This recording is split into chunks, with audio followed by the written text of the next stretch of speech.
There is a creature lurking somewhere in the dark between galaxies. It has no name you would recognize. It has no face you could describe. And it is so large, so ancient, so utterly without mercy, that the most terrifying predatory intelligence ever to enter our galaxy might have crossed 100,000 light-years of lightless void to escape it. That intelligence belongs to the Tyranids, the great devourer, the shadow in the warp, a hunger so old and so absolute that it has consumed entire galaxies before it ever set a single claw inside the Milky Way. The hive mind, that vast gestalt consciousness woven from the combined psychic resonance of trillions of creatures, is not afraid. Fear is not a concept it processes. It does not run from threats. It does not hesitate. It does not bargain.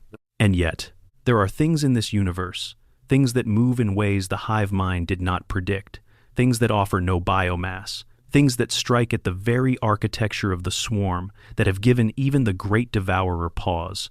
There are moments in the lore, scattered across codexes and campaign books, and the accumulated weight of decades of Warhammer lore, where the swarm pulled back, where the endless tide, for the first time, flinched.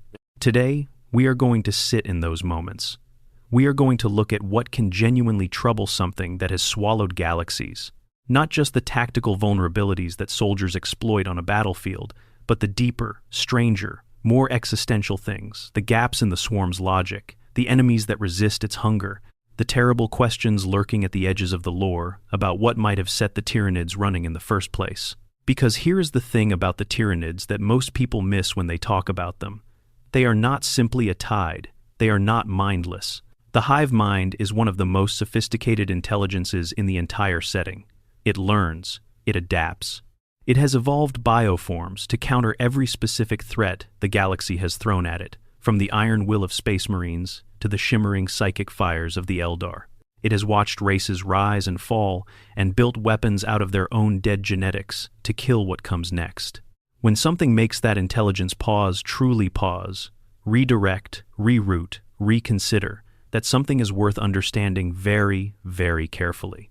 So let us go through it, piece by piece, shadow by shadow, in the way this story deserves to be told. The void between stars, starvation, and the long dark. Before we can understand what troubles the Tyranids, we first have to understand what they need. Because everything that frightens the great devourer, every weakness, every vulnerability, every source of hesitation, flows directly from one fundamental biological reality. The Tyranids are hungry. Not hungry the way you get hungry after skipping lunch. Not hungry the way an army runs low on supplies and needs resupply. The hive mind operates on a scale of consumption that makes the words we normally use for appetite feel ridiculous and small. Every single organism in a Tyranid hive fleet, every hormigaunt, every carnifex, every towering hive tyrant, every living bioship, the size of a small city, drifting through space, is a biological machine that runs on biomass, organic matter, the raw chemical stuff of life, broken down and reused and recycled into new Tyranid organisms in a closed-loop biological system of staggering complexity. When a hive fleet reaches a world, it does not simply fight the defenders and then leave. It strips the planet down to bedrock. It dissolves the atmosphere. It draws the water into its bioships. It consumes the soil itself, hunting down every bacterium, every piece of organic matter at a microscopic level, until what remains is a cold, silent, lifeless rock spinning in the dark. Every ounce of biomass that can be harvested is harvested. Every warrior that falls in battle, Tyranid or enemy alike, is reduced to genetic slurry and fed back into the fleet's great biological engines to fuel the next wave of creatures. This is not cruelty. This is not hatred. This is simply the Tyranids operating as designed. The hive mind has one function: consume, reproduce, adapt, continue. And it works.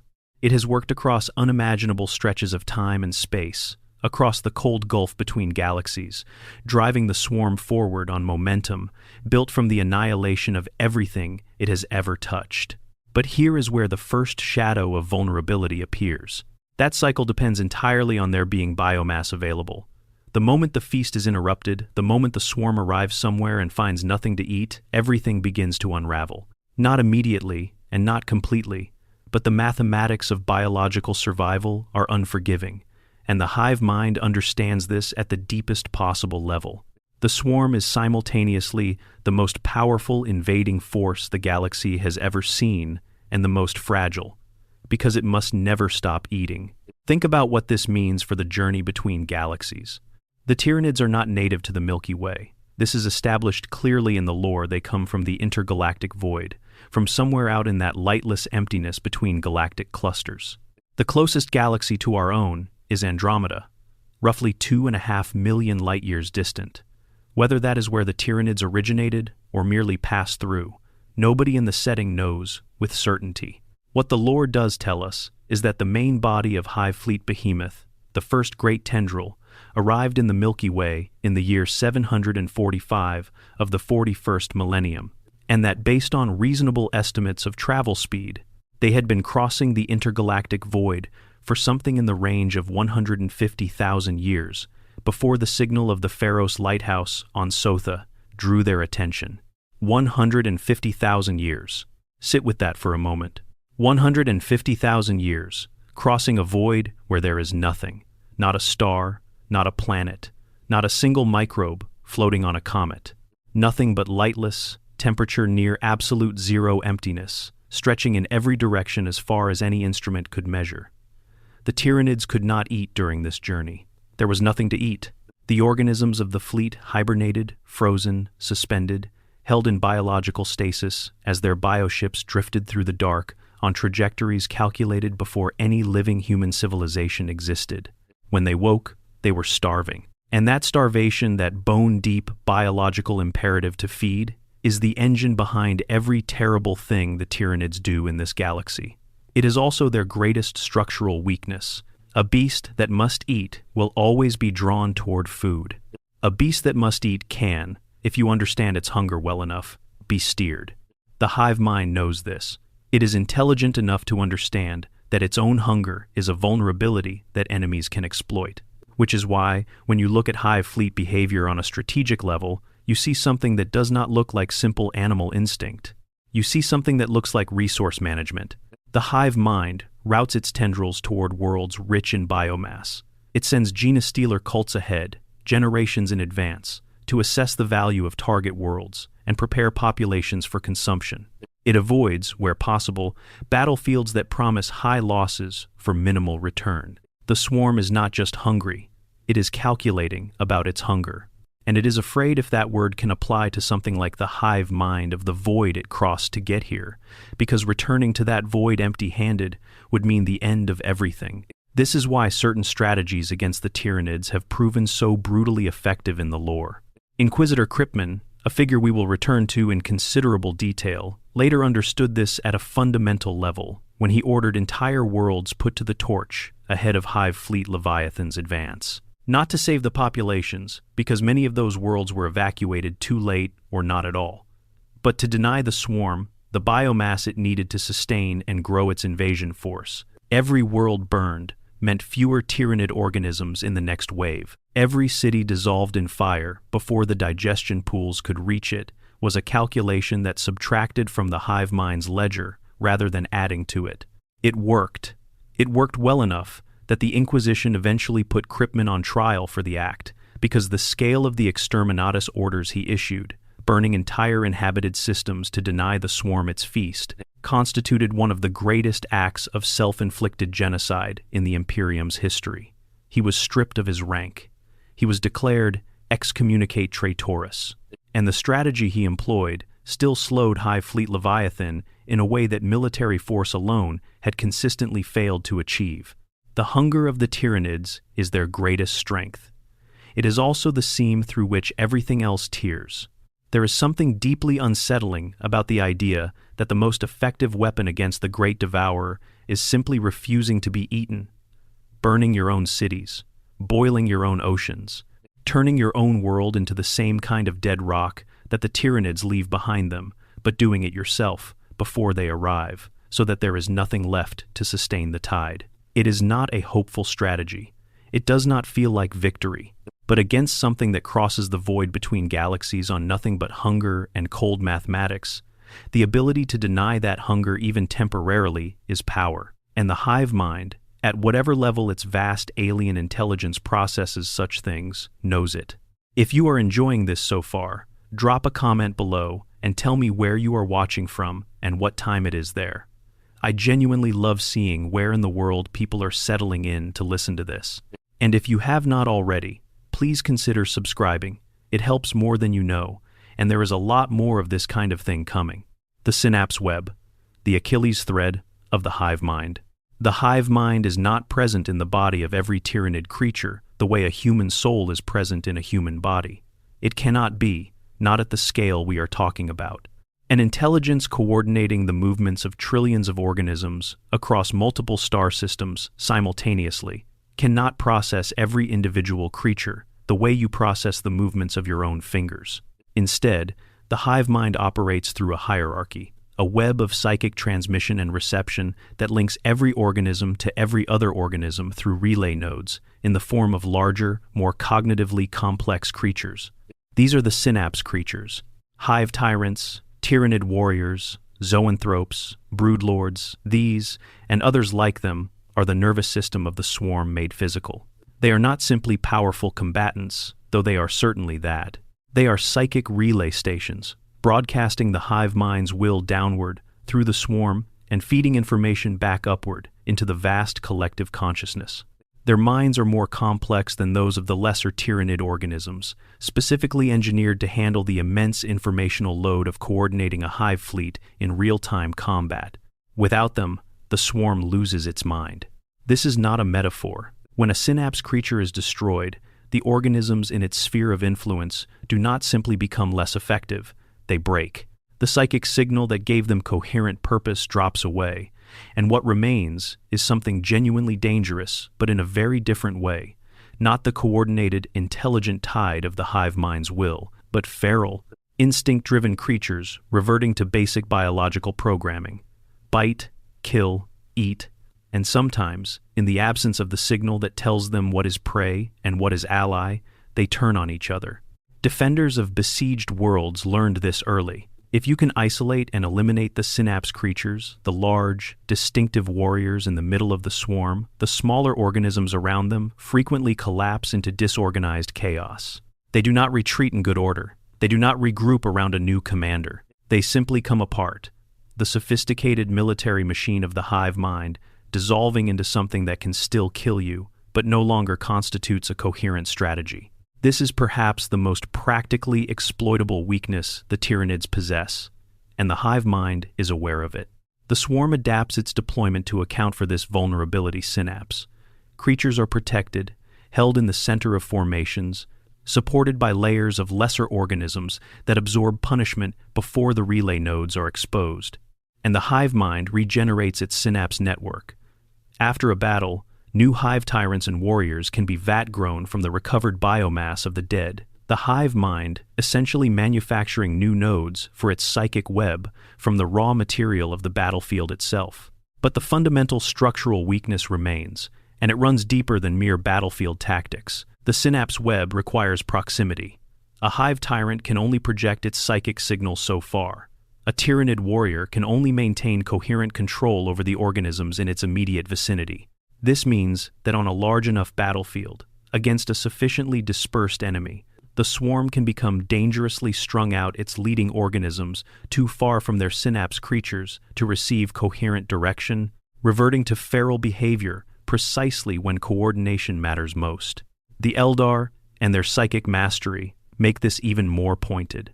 The farseers of the craft worlds, particularly the great craft world Ienden, which suffered one of the most catastrophic defeats in the recorded history of any civilization when Hive Fleet Kraken arrived. In 992 of the 41st millennium, have long understood architecture of the synapse web. The battle for Ienden is one of the most devastating engagements in Tyranid lore. Every member of the craft world's population was mobilized for the defense. The death toll was so catastrophic that to this day, Ienden fields more wraith constructs than living warriors, the ghost soldiers of those who fell to the swarm in that terrible campaign. But before the craft world's forces found their footing, something had to break the swarm's coherence. And it was the death of the Hive Tyrant directing the invasion force that finally turned the tide, killed by Prince Uriel, who had returned from exile to defend the craft world he had once been cast out from. One synapse creature, one death among countless thousands on both sides, and it unraveled the swarm's grip on the battle. There is something almost painful about the hive mind's relationship with this vulnerability. It cannot solve it completely. It can mitigate it. It can protect its synapse nodes and flood battlefields with so many organisms that killing the synapse creatures requires fighting through a wall of bodies too deep to reach. But it cannot eliminate the fundamental dependency. The web must exist for the swarm to function, and every thread of the web can, in theory, be cut. The shadow in the warp complicates this further, in ways that are subtle but important. That great psychic disruption the hive mind projects into the Imperium, the phenomenon that isolates worlds from communication, that drives psychers to madness, that blocks astropathic signals and makes warp travel impossible in the vicinity of a hive fleet. This is generated by the collective consciousness of the swarm. It is not a deliberate weapon in the way a bolter is a deliberate weapon. It is more like the electromagnetic field generated by a vast electrical current, a side effect of the sheer scale of the hive mind's operation. But here's the thing the lore gestures toward in fascinating ways. That same shadow, that same psychic pressure that the hive mind casts outward, is partly a function of the synapse web itself. When you disrupt enough synapse creatures, when you begin to fragment the web, the shadow weakens in localized areas. Psychers who were being driven to madness by the hive mind's presence find temporary relief. Communication becomes briefly possible. The fog of war that the shadow imposes begins to lift in specific sectors. This means that successfully targeting synapse creatures does not just affect tactical coordination. It potentially restores some of the defensive capabilities that the shadow strips away. It is a cascading vulnerability. Weaken the web, weaken the shadow, allow the defenders to call for reinforcements, coordinate counterstrikes, use psychic powers that had been unavailable. The hive mind cannot entirely prevent this cycle from occurring. It can only try to overwhelm defenders before they have a chance to exploit it. The swarm's greatest strength, its coordination, its ability to function as a single unified organism across star systems, is also the architectural flaw that its enemies can, with enough sacrifice and enough understanding, begin to pull apart. Fire, ash, and denial. What happens when the feast is taken away? There is a specific passage buried in the accumulated lore of Warhammer 40,000 that is one of the most quietly horrifying things in the entire setting. It is not about a battle. It is not about a heroic last stand or the death of a beloved character. It is about a world, a prosperous, inhabited world, with cities and farms and millions of people being set on fire by the very empire that was supposed to protect it. Not because the enemy had taken it, because the enemy was coming. Inquisitor Fidus Kryptman of the Ordo Xenos is one of the most morally complex figures the Tyrannic Wars produced, and the Tyrannic Wars produced many. He was the man who first understood the full scope of the Tyranid threat when he visited the dead planet of Tyran, scoured clean of every scrap of life, its oceans drunk, its atmosphere consumed, its very bedrock stripped down to bare mineral. He was the man who spent decades chasing down every piece of intelligence about the approaching swarm, burning out astropaths in his desperation to map its advance, constructing from scraps and silence the shape of something too large for the Imperium to want to believe. And he was the man who gave the order to burn a dozen inhabited worlds on the path of Hive Fleet Leviathan, triggering exterminatus protocols on planets that had not yet fallen, whose populations were either evacuating or, in many cases, when time ran out, were simply abandoned to the flames rather than left to feed the swarm. The logic was cold, and Kryptman was honest about it. Every ounce of biomass the swarm consumed became more Tyranids. Every world absorbed by the digestion pools meant a larger wave of organisms in the next engagement. If you could deny the swarm enough biomass, you could limit its growth. If you could limit its growth, you could find a battlefield where you might actually hold it. If you could hold it somewhere, you might eventually stop it. The Inquisition did not see it this way. They looked at the scale of the destruction Kryptman had ordered. Millions, potentially hundreds of millions of Imperial citizens killed, not by the Tyranids, but by the defensive measures of their own empire, and found the act unconscionable. he was tried. He was stripped of rank.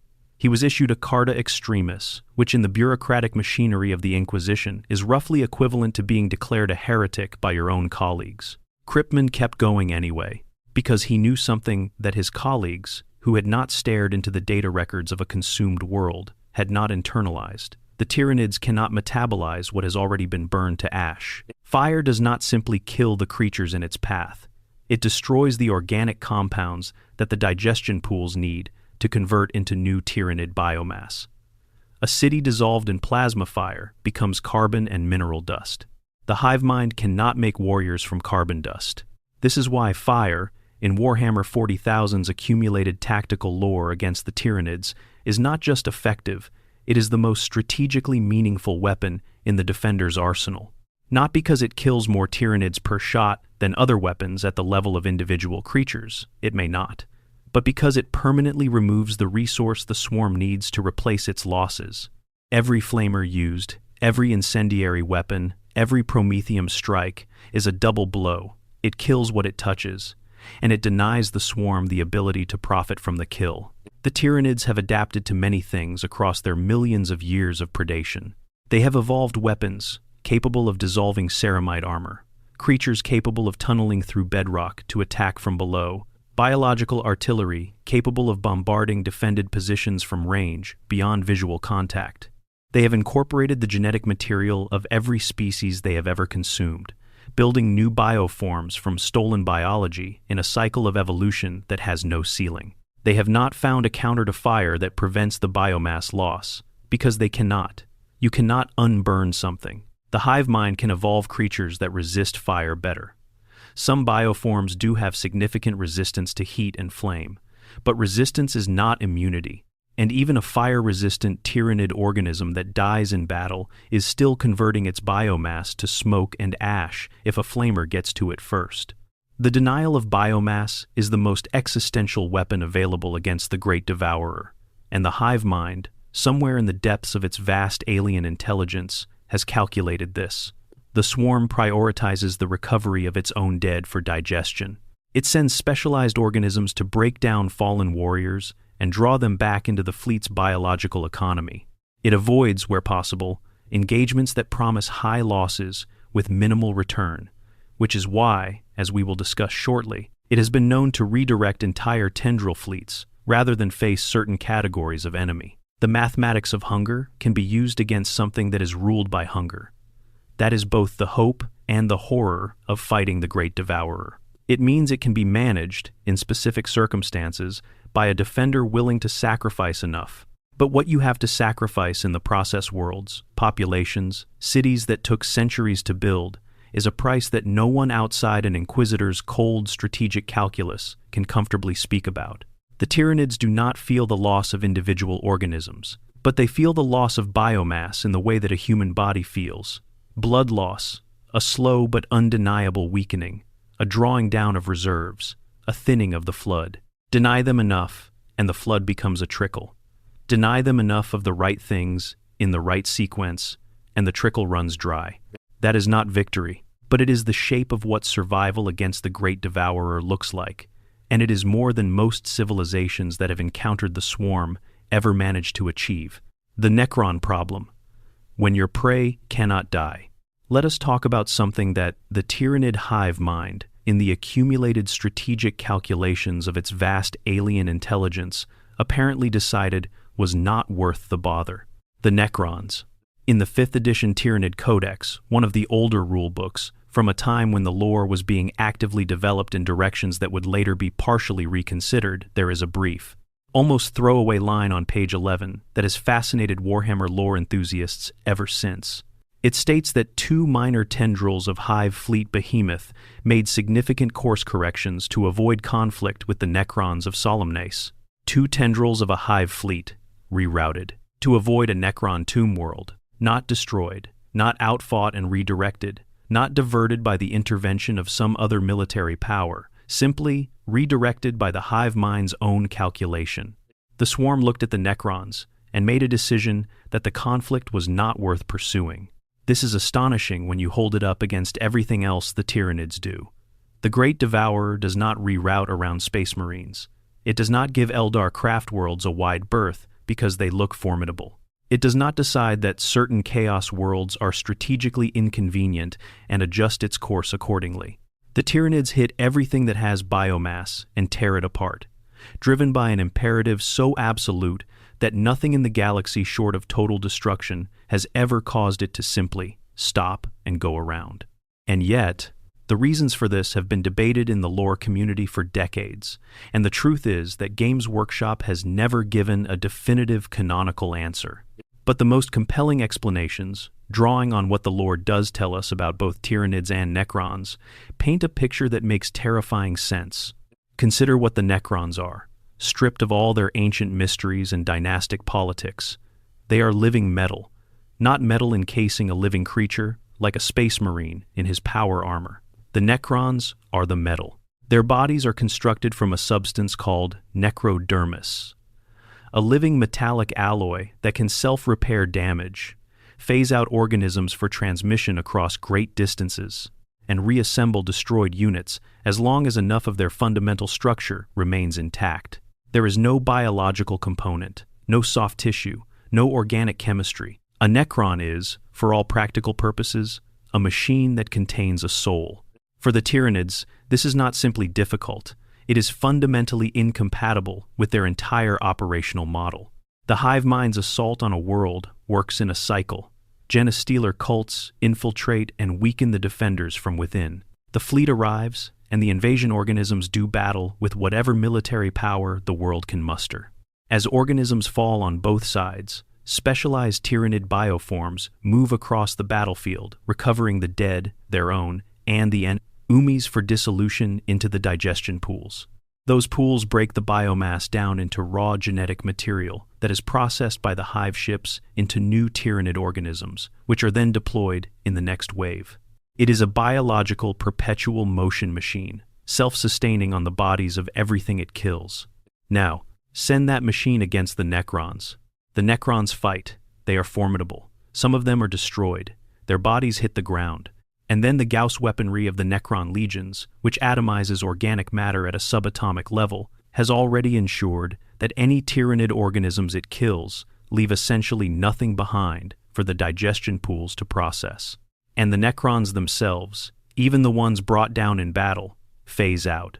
Their bodies dematerialize and transmit themselves back to their tomb ships or tomb complexes to be rebuilt and redeployed. There is nothing for the Tyranid recovery organisms to process. The enemy leaves no biomass. In a straight calculation, a battle against the Necrons is pure loss for the Tyranids. They spend biomass, creating the warriors that fight the battle. Those warriors die. The enemy provides no replacement biomass because there is nothing organic to harvest from Necron bodies. The enemy's own dead do not stay dead. They phase out and come back. The hive fleet that was supposed to grow stronger with every conquest finds itself instead shrinking, spending more than it gains, fighting in an arithmetically unsustainable way. There is also the matter of the Necron tomb worlds themselves. Many of them have been dormant for 65 million years and more. A world that has been sealed off from the living galaxy for 65 million years is not going to have a rich biosphere teeming with organic matter for a hive fleet to consume. It is going to be a barren rock. The Tyranids eat biospheres. A dead world with a Necron tomb complex buried in its bedrock is the most strategically unfavorable environment imaginable. High military risk, minimal resource return, no biomass to justify the engagement. The hive mind does not hate the Necrons. It does not fear them in any emotional sense, but it has calculated, with the cold precision of an intelligence that has been consuming galaxies for millennia, that fighting them is a losing proposition. And so, when the tendrils of Behemoth swept through that region of space and sensed the distinctive psychic blankness of a Necron tomb world, that total absence of the warp resonance that other living species produce, a silence in the psychic fabric that is distinctly and uniquely Necron, they went around. The Silent King Zarek, the last ruler of the Necron dynasties, understood the reverse of this equation as well. When he returned from his self-imposed exile in the intergalactic void, a penance he had inflicted on himself for the crime of leading his people into biotransference, the surgical removal of their consciousness into mechanical bodies. He returned specifically because he had encountered the leading tendrils of the Tyranid fleets in the darkness between galaxies, and he recognized immediately what they were. Sarek's great hope, the dream that had sustained him through millions of years of exile, was that the Necrons might one day find an organic species suitable to house their transferred consciousness, ending the living death of their mechanical existence and restoring them to something approaching biological life. But a galaxy consumed by Tyranids would be a galaxy with no organic life left in it. The Tyranids would not just be an enemy to fight. They would be the end of every possible future the Necrons had been waiting 65 million years to reach. This is why the Silent King returned, not out of love for the galaxy's other species, not out of any moral commitment to opposing the Great Devourer, but because the swarm represented the permanent destruction of everything he had been waiting and planning and suffering toward for longer than most civilizations in the galaxy have existed. He came back to fight because if he did not fight, there would be nothing left worth coming back for. And even the Necrons, with all their ancient weapons and their resurrection protocols and their Khitan god shards bound in tesseract vaults, look at the full scale of the Tyranid fleet and recognize that winning this war is not simply a matter of fielding enough soldiers. It requires the galaxy to survive long enough to push back, which is why Sarek has done something that would have been unthinkable to any Necron Pharaon of the old dynasties. He has sought cooperation with the Imperium, with the Eldari, with anyone who understands what is at stake and has the means to contribute to slowing the swarm down. The fact that the Silent King, the most ancient and powerful Necron ruler in a civilization that predates humanity by 65 million years, regards the Tyranids as the single greatest threat to everything he values, is worth sitting with for a moment. He has seen civilizations rise and fall. He has watched the old ones, and the Eldar, and the Orcs, and humanity all have their turns at the top of the galactic food chain. He has fought gods, literal gods. Khitan star-eating entities of incomprehensible power now reside in his personal vault, bound and broken. And the Tyranids are what brought him home. Chaos and the warp. The hunger that cannot eat itself. Here is a question that sounds simple until you think about it carefully. What does the hive mind make of the chaos gods? The answer is one of the most philosophically interesting pieces of Tyranid lore in the entire setting, and it illuminates a vulnerability, or at least a category of significant difficulty, that even the Great Devourer cannot fully resolve through adaptation. The Tyranids eat biomass. This is fundamental. Everything in their operational model depends on the ability to consume organic matter, process it through their biological systems, and produce new organisms from the raw material of the dead. It is the engine that makes everything else work, and it operates exclusively in the physical universe in real space, where matter exists in forms the hive mind's biology can interact with. The chaos gods do not exist in real space. Oh, their influence bleeds through. Their daemons manifest in the material realm, taking forms that can be physically interacted with, cut, shot, burned. But those forms are not truly material. They are temporary arrangements of raw, warp stuff, consciousness given temporary physical shape by belief and psychic resonance. When a demon is destroyed in the material realm, it does not die. It dissolves back into the warp, its essence dispersing into the roiling psychic ocean of the Imperium, where it eventually reconstitutes and waits for another opportunity to manifest. You cannot eat something that has no physical substance to digest. The Tyranids discovered this, presumably, at some point in their long history of consuming galaxies. The warp exists alongside every galaxy in the physical universe. Wherever there are psychic creatures with minds that generate emotion and thought, the warp reflects and amplifies those minds, and the entities that exist within it, the things that would eventually become the chaos gods, as we understand them in the 41st millennium, have access to every environment the Tyranids have ever entered. But the hive mind does something remarkable with the shadow in the warp. That vast psychic projection, the combined consciousness of trillions of Tyranid organisms pressing against the Imperium from the outside, does not simply disrupt communication and drive psychers to madness.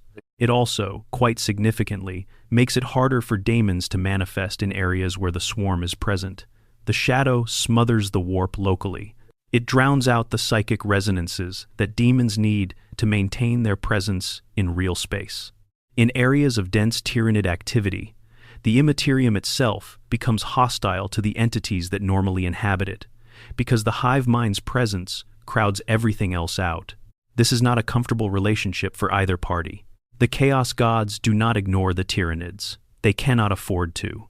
The hive mind's wholesale consumption of biological life, of the fear and pain and death of billions of sentient creatures, generates enormous quantities of the psychic energy that sustains the warp and powers the ruinous powers. In a sense, the Tyranids are inadvertently feasting the Chaos Gods every time they consume a world, flooding the Imperium with the death agonies of entire civilizations. But the hive mind does not stop consuming worlds because of this side effect. It has no mechanism to care about what its actions do to the warp, because it has no relationship with the warp that resembles anything like worship or vulnerability. The Chaos Gods also cannot easily corrupt the hive mind. Chaos corruption works through desire, through ambition and lust and bloodlust and despair and all the other emotional extremes that sentient beings experience and that the four Chaos Gods embody. The hive mind does not desire anything in the way that can be twisted. It wants to eat, but that wanting is so pure and so absolute and so devoid of the individual complexity that makes lesser minds vulnerable to demonic influence that the ruinous powers have no purchase on it. You cannot offer the hive mind power. It is already the greatest power in its vicinity. You cannot offer it pleasure. It does not process pleasure. You cannot offer it forbidden knowledge. It does not seek knowledge for its own sake, only for its utility in making the swarm more effective. The Chaos Gods look at the Tyranids and see something that generates the psychic energy they feed on, but cannot be corrupted, cannot be bargained with, cannot be turned, and whose very presence pushes their own demons out of reality. It is a deeply uncomfortable situation, and the lore reflects this. Daemons are notably uneasy in the presence of the swarm. The Chaos forces, for all their madness and their eternal war against everything in the material universe, tend to avoid the Tyranids where possible. This led to something genuinely fascinating in the 41st millennium's ongoing conflicts: the development of Hive Fleet Kronos, a Tyranid hive fleet that appears to have been specifically adapted by the hive mind to counter chaos. Its shadow in the warp is calibrated to an unusual degree, specifically against psychic manifestation. It can close warp rifts. It can suppress demonic incursions. Its organisms are adapted for long-range combat, specifically because the creatures of Chaos Daemons and Chaos Marines alike prefer melee engagement, and Kronos' bioforms are engineered to deny them that advantage. The hive mind created an entire fleet variant specifically to eat chaos, or rather, to fight chaos, since daemons offer no actual biomass for consumption, which raises a disturbing question that the lore floats without answering. Why would the hive mind devote resources to developing a counter-chaos fleet specialization if fighting chaos provides no biomass and therefore represents a net loss in the biological economy of the swarm? The only answer that makes sense is that chaos is perceived by the hive mind as a genuine threat to the swarm's operations, not just an inconvenience, but something worth devoting significant biological resources to countering, which suggests that wherever the Tyranids have encountered the warp and its inhabitants before, across whatever galaxies they have consumed, the Chaos Gods or entities like them posed enough of a problem that the adaptive response of the swarm developed dedicated countermeasures. It also means that on a fundamental level, the Tyranids and Chaos are in direct competition. The Chaos Gods want psychic beings to exist and suffer and generate the emotional energy that feeds the warp. The Tyranids want to consume every psychic being in the galaxy. These are mutually exclusive goals. The ruinous powers need living minds to sustain themselves. The hive mind wants to consume those minds and everything else. The Great Devourer and the great powers of chaos are not allies. They are, in the deepest sense, natural enemies, an unstoppable biological tide versus forces of spiritual corruption that have no physical substance for that tide to consume. The Tyranids find in chaos something they cannot simply overwhelm, and that is unusual enough to be significant. The Octarius Gambit. When two monsters collide. Sometimes the most effective weapon against a predator is another predator. This is what Inquisitor Kryptman understood when he stood before a map of Hive Fleet Leviathan's advance in the last years of the 41st millennium, and looked for any tool remaining to him that might slow the swarm down. The Exterminatus orders had bought time. The planetary defenses had fallen world after world. The Imperial Navy had fought desperately in the void and taken terrible losses. And still, Leviathan came, growing with every consumed world, its numbers increasing, its bioforms adapting to every counter the Imperium could devise. Kryptman looked to the east, and there, in the thick of the Ultima Segmentum, sat the Octarius Empire, one of the largest concentrations of orc activity in the galaxy. Hundreds of star systems under the control of greenskin warlords, teeming with billions of orcs and all the biological chaos their psychically sustained civilization generates. Vast quantities of life. Enormous psychic resonance from a species whose collective belief literally shapes the physics of the universe around them. Endless combat-hardened warriors who fought every waking moment and reproduced through spores that spread wherever orcs died in sufficient numbers. For the Tyranid hive mind, the Octarius Empire was essentially a buffet. Kryptman made his plan. With a small team of loyal Deathwatch operatives working outside the sanction of the Inquisition that had stripped his rank, he captured a brood of live gene stealers from a space hulk drifting through the warp. These genestealers were placed in stasis. The space hulk was then redirected, using the detonation of a moon called Geist as a gravitational hammer toward the Octarius system. When the gene stealers were released inside orc territory, they did what gene stealers do. They infected the orcs who raided the hulk. The infection spread with horrifying speed through the biological chaos of orc civilization. The psychic signature of the growing genestealer cult was exactly the kind of life-rich signal that the hive mind was following. Leviathan turned. The tendril that had been driving toward Terra, toward the heart of the Imperium, redirected toward the orc empire of Octarius. And when it arrived, it found exactly what Kryptman had promised: billions of orcs on hundreds of worlds, teeming with biomass, ready to fight. The Octarius War began. The intention was elegant in its logic. Let the Tyranids and the orcs tear each other apart. Two of the most formidable military forces in the galaxy, locked in the most biomass-rich environment in the region, fighting a war of attrition that neither could easily win. Every Tyranid organism killed by orc weapon fire was one fewer threat to the Imperium. Every world the orcs defended denied the swarm a fresh source of uncontested biomass. Let them grind each other down. Let the two monsters devour each other. It did not work, not the way Kryptman intended. The orcs grew stronger. This is what orcs do, in the lore, when they are in a constant state of battle against a worthy foe. The collective psychic force of the orc species, the phenomenon known as the greenskin mass psychic resonance, amplifies when the orcs believe they are engaged in a truly extraordinary fight. The presence of the Tyranids, those swarming, relentless, genuinely threatening organisms, activated something in the orc population that peaceful conquest never could. The orcs of Octarius became bigger, stronger, better fighters. The best warriors rose to prominence in the constant carnage, and those warriors were formidable in ways that tested even the hive mind's adaptive capabilities. And the Tyranids grew stronger too. They consumed orc biomass, billions and billions of orcs over the decades of the Octarius War, and incorporated the genetic information into new bioforms. Tyranid organisms emerged from the engagement with adaptations that had specifically evolved to counter orc fighting styles. The swarm that would eventually finish the war and emerge from Octarius space would be harder, faster, and more effective against aggressive, melee-focused enemies than any Tyranid force the Imperium had previously faced. Kryptman had wanted to bleed both forces dry. Instead, he had created a war that was making both forces stronger. The Inquisition's worst fears were realized not that the plan would fail, but that it would succeed in the wrong way, producing a post-Octarius Tyranid threat that was even more dangerous than what had entered those star systems. And a post-Octarius orc threat that, energized by generations of the best fighting the galaxy had to offer, might simply keep going after the Tyranids were done. For the hive mind, Octarius was not a defeat. It was a delay, an expensive one, in terms of the resources consumed without the expected proportional gain. The orcs were not easy prey in the way that the Imperium, for all its military might, tends to think of the greenskins. Against human defenders, Tyranid bioforms that fall in battle are usually recovered before human forces can deny the biomass. Against orcs, fighting their way through a full-scale, galaxy-scale battle, the recovery rate was far lower.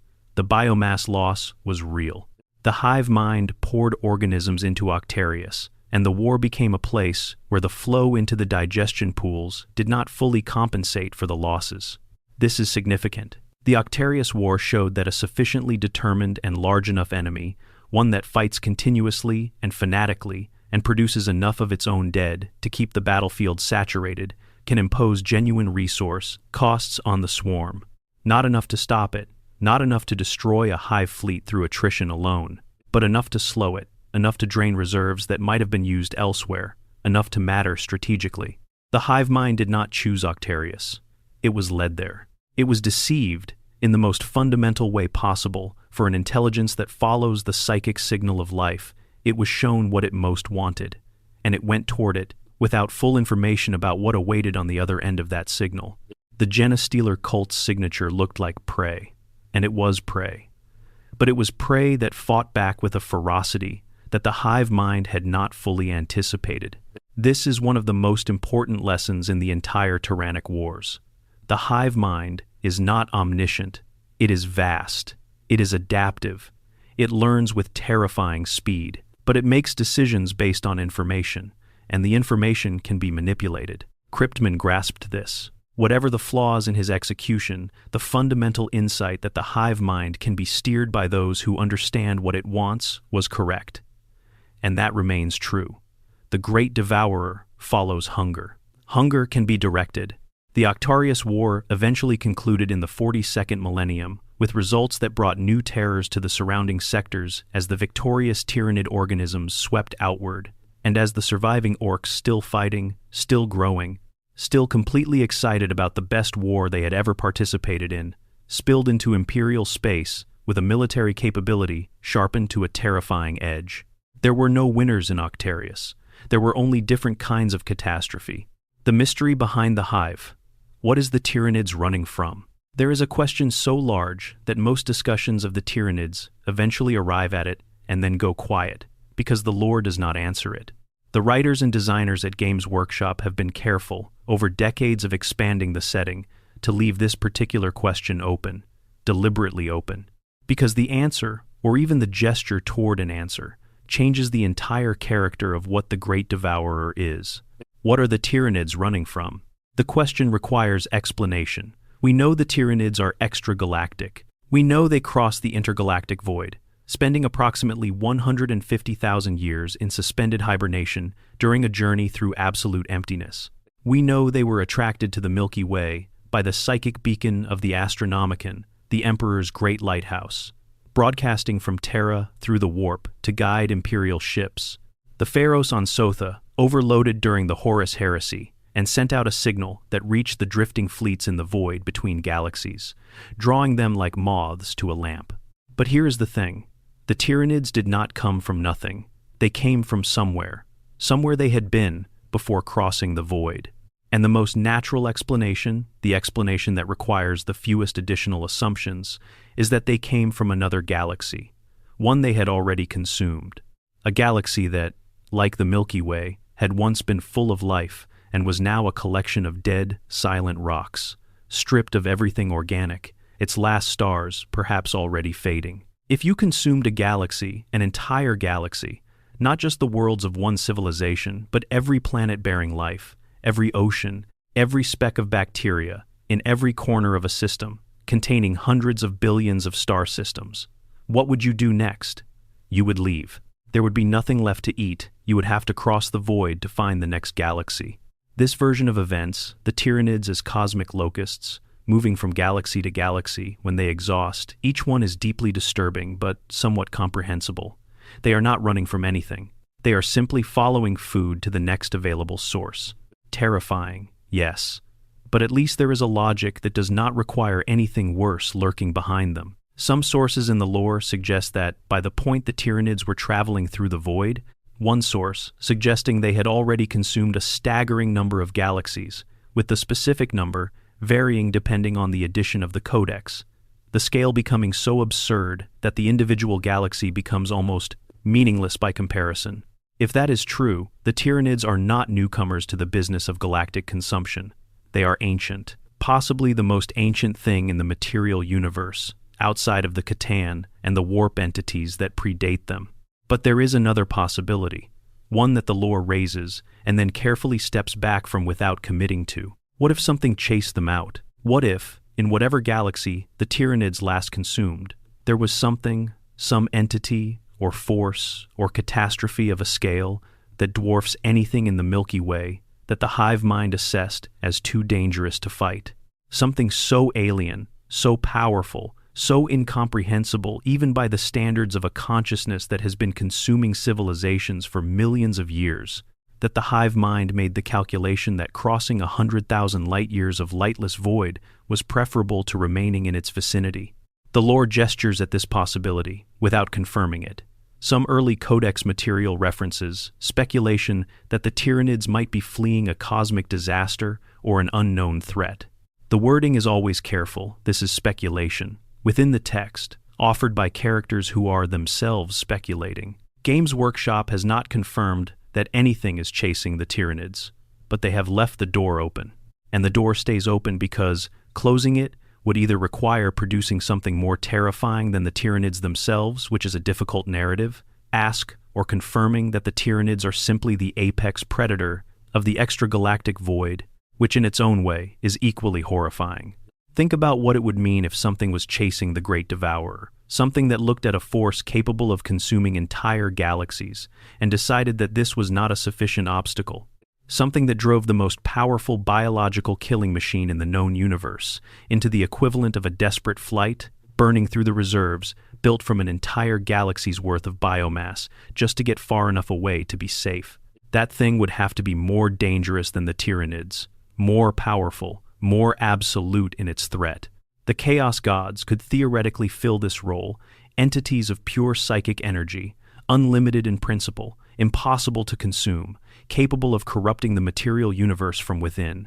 But the Chaos Gods, as currently understood in 41st Millennium lore, are not really galactic exterminators. They are more interested in corruption and excess and the transformation of living things than in their simple elimination.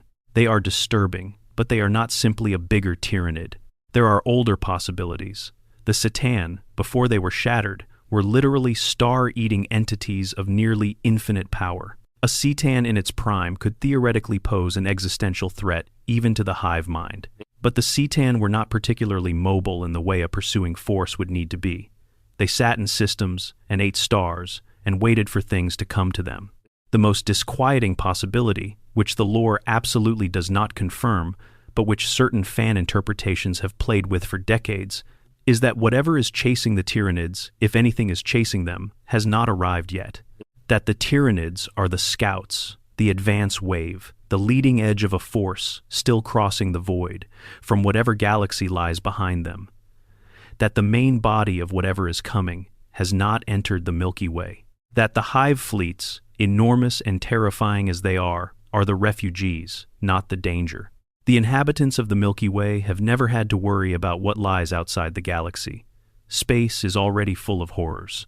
But the Tyranids, by their very existence, by the fact that they came from outside and arrived on a vector that speaks of flight as much as invasion raised the quiet, terrifying possibility that the edge of the galaxy is not a boundary. It is just the place where one set of problems ends and another begins. The Silent King and the galaxy that fights back. There is a particular kind of fear that does not feel like fear at first. It feels like urgency. Like the sudden clarity that comes when you really understand, in your bones, in whatever passes for bones, when you have been made of living metal for 65 million years, that the situation is more serious than anything you had previously defined as serious. The Silent King Sarek returned to the Milky Way with that feeling. He had spent the long ages of the Necron Great Sleep in exile, drifting through the intergalactic void as penance for his decision to oversee biotransference. the process that had exchanged his people's organic bodies for immortal metal, trading their lives for a form of existence that turned out to be a different kind of death. He had watched the galaxy sleep. He had wandered the emptiness. And in that emptiness, drifting through the same void the Tyranid hive fleets were crossing from the other direction, he had seen them. He did not know at first what he was looking at. Nothing in 65 million years of Necron history. Not the war in heaven, not the Cetan, not the rise and fall of the old ones, and everything that followed had prepared him for the specific signature of a Tyranid hive fleet in transit. But his analytical systems were still those of one of the most sophisticated intelligences the Necron dynasties had ever produced, and it did not take long to understand. Something vast, something biological, something moving with purpose through the intergalactic void toward the Milky Way. Something that ate everything it touched. The Silent King's return was not triumphant. It was not even particularly dignified in the lore. He came back because he had no choice.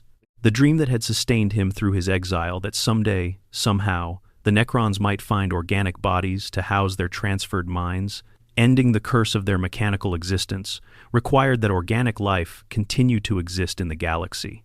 If the Tyranids consumed everything, there would be no organic life left, no species to study, no biological templates to work from, no hope at all of undoing what biotransference had done to his people. The Tyranids did not just threaten the galaxy. They threatened the only reason the Necrons had to care about the galaxy's survival. Sarek began, in the years following his return, to take actions that would have been incomprehensible to any Necron pharaoh of the old dynasties. He reached out. He communicated with other species.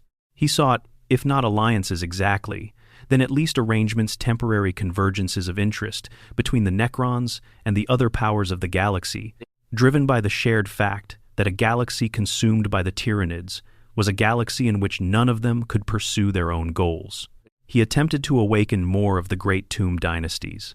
He sought ancient weapons from the War in Heaven era, weapons designed in the age when the Necrons were at the height of their technological sophistication, before 65 million years of entropy and tomb failure had degraded so much of what they had built.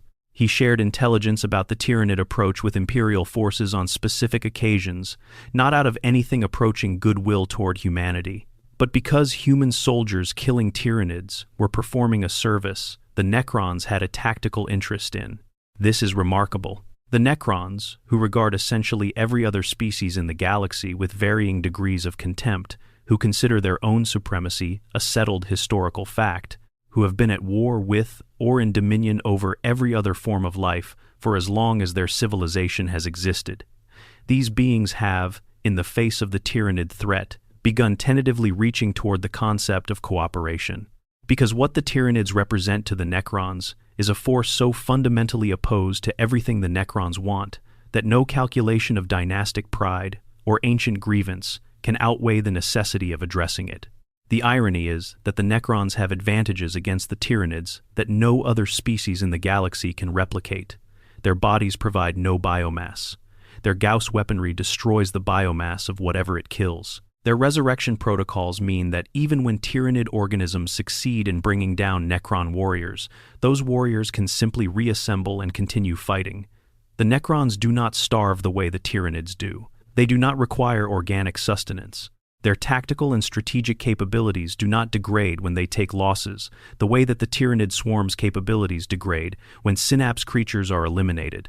In a straight war of attrition fought across enough worlds, with enough resources on the Necron side, the Necrons have advantages that should theoretically be decisive. The hive mind knows this, at some level of its vast alien intelligence, which is why it routes around Necron tomb worlds where it can. Not because it is afraid, in any emotional sense, but because the mathematics don't work. Fighting the Necrons costs more than it gains, and the hive mind's logic is absolute in its demand for positive returns. The Silent King's strategy is therefore to make that equation hold everywhere, not just on specific Necron-held worlds. If the Necrons can be sufficiently awakened, enough dynasties brought back from their 65 million year sleep, enough tomb complexes restored to full function, the Tyranid strategic problem changes completely. Instead of a galaxy full of organic civilizations that provide abundant biomass and can be consumed to grow the fleet, the swarm encounters a galaxy that has increasingly been claimed by an inorganic power that provides no sustenance and does not stay dead. Whether this is achievable is another question. The Necrons have their own problems: infighting, degraded systems, the loss of much of their ancient knowledge, the difficulty of awakening dynasties that have suffered tomb failures over millions of years. The galaxy does not cooperate with their return, and the Tyranid fleet, enormous as the portions already active in the Milky Way are, is still only a fraction of what the full hive might eventually send. But the fact that the single most ancient and powerful non-chaos military presence in the galaxy has organized its entire strategic posture around stopping the Tyranids should tell you something about how the hive mind is perceived by those with the experience and perspective to assess threats with complete cold-bloodedness. The Necrons have been around long enough to see genuine existential threats. They survived the war in heaven, which ended with the world engine pylons of the Necrons severing the warp from reality across vast swaths of the galaxy, ultimately forcing a settlement between powers that had been fighting across millennia. They survived the Citan. They survived the rise of every other species in the galaxy since. The Tyranids are the thing that brought them back into the fight. What time can do: adaptation, isolation, and the limits of the hive. There is a version of the Tyranid story that is, in its own strange way, almost comforting. It goes like this: the hive mind learns. Every encounter with every species in the galaxy provides information. Every defeat results in the development of new bioforms, specifically designed to counter what caused the defeat. Every world successfully consumed adds to the fleet's reserves. Every trick the galaxy's defenders devise gets metabolized into the swarm's adaptive response within a few generations of organisms. Which means, over time, the Tyranids get better at fighting everything. And this is true. The tyrannic wars demonstrate this clearly. Hive fleet behemoth came as a single unified tide, powerful and overwhelming, but ultimately broken at Macragge by the combined forces of the Ultramarines and the Imperial Navy in 945 of the 41st millennium. When Hive Fleet Kraken arrived, roughly 250 years later, it had learned the lesson. Instead of the single overwhelming tide, Kraken divided into 1,000 smaller tendrils, striking simultaneously across hundreds of worlds, making it nearly impossible for the Imperium to respond decisively to any single attack, because there was no single attack to respond to. Each engagement only severed one arm of a creature that simply grew more arms. By the time Hive Fleet Leviathan arrived in 997 of the 41st millennium, the largest hive fleet to enter the Milky Way, approaching from the galactic south below the plane of the galaxy. A vector the Imperium had never considered defending the hive mind had incorporated everything it had learned from two previous campaigns. Leviathan came in two great arms, like a pair of jaws closing from opposite sides, cutting off entire sectors from warp travel and communication simultaneously. It was Behemoth's overwhelming power, combined with Kraken's distributed approach, executed on a scale that dwarfed both predecessors. The hive mind learns faster than any human institution can adapt to teach it. But here is the limiting factor in that story. Learning requires surviving the encounter. Learning requires enough of the fleet surviving a defeat to carry the genetic and cognitive information back to the fleet's greater biological memory. There are engagements in the lore where the Tyranid organisms that encountered a specific threat did not survive in sufficient numbers to transmit complete information about what had destroyed them. This creates the theoretical possibility of weapons and tactics that, if deployed effectively enough, could harm the swarm before it has time to generate an adaptive response. The catch is that the weapons need to be decisive enough that essentially no Tyranid organisms survive to transmit information, which means weapons capable of destroying organisms at such a scale and speed that the fleet's normal recovery operations cannot retrieve the biological data. Certain extreme weapons, weapons of mass destruction at the planetary scale, approach this requirement. But the Imperium faces its own philosophical and practical barriers to deploying such things with the frequency that would be needed to truly train the Tyranids out of certain threat vectors. The Adeptus Mechanicus occasionally develops esoteric weapons of extraordinary destructive potential, but replicating and deploying such weapons across multiple theaters simultaneously is the kind of logistical challenge that collapses under its own weight in the practical realities of an Imperium that is already fighting a dozen different wars. Isolation is another factor that the lore has occasionally gestured at as meaningful. The shadow in the warp, while it is a weapon of the hive mind against defenders, also means that the hive mind's ability to coordinate across very large distances has limits.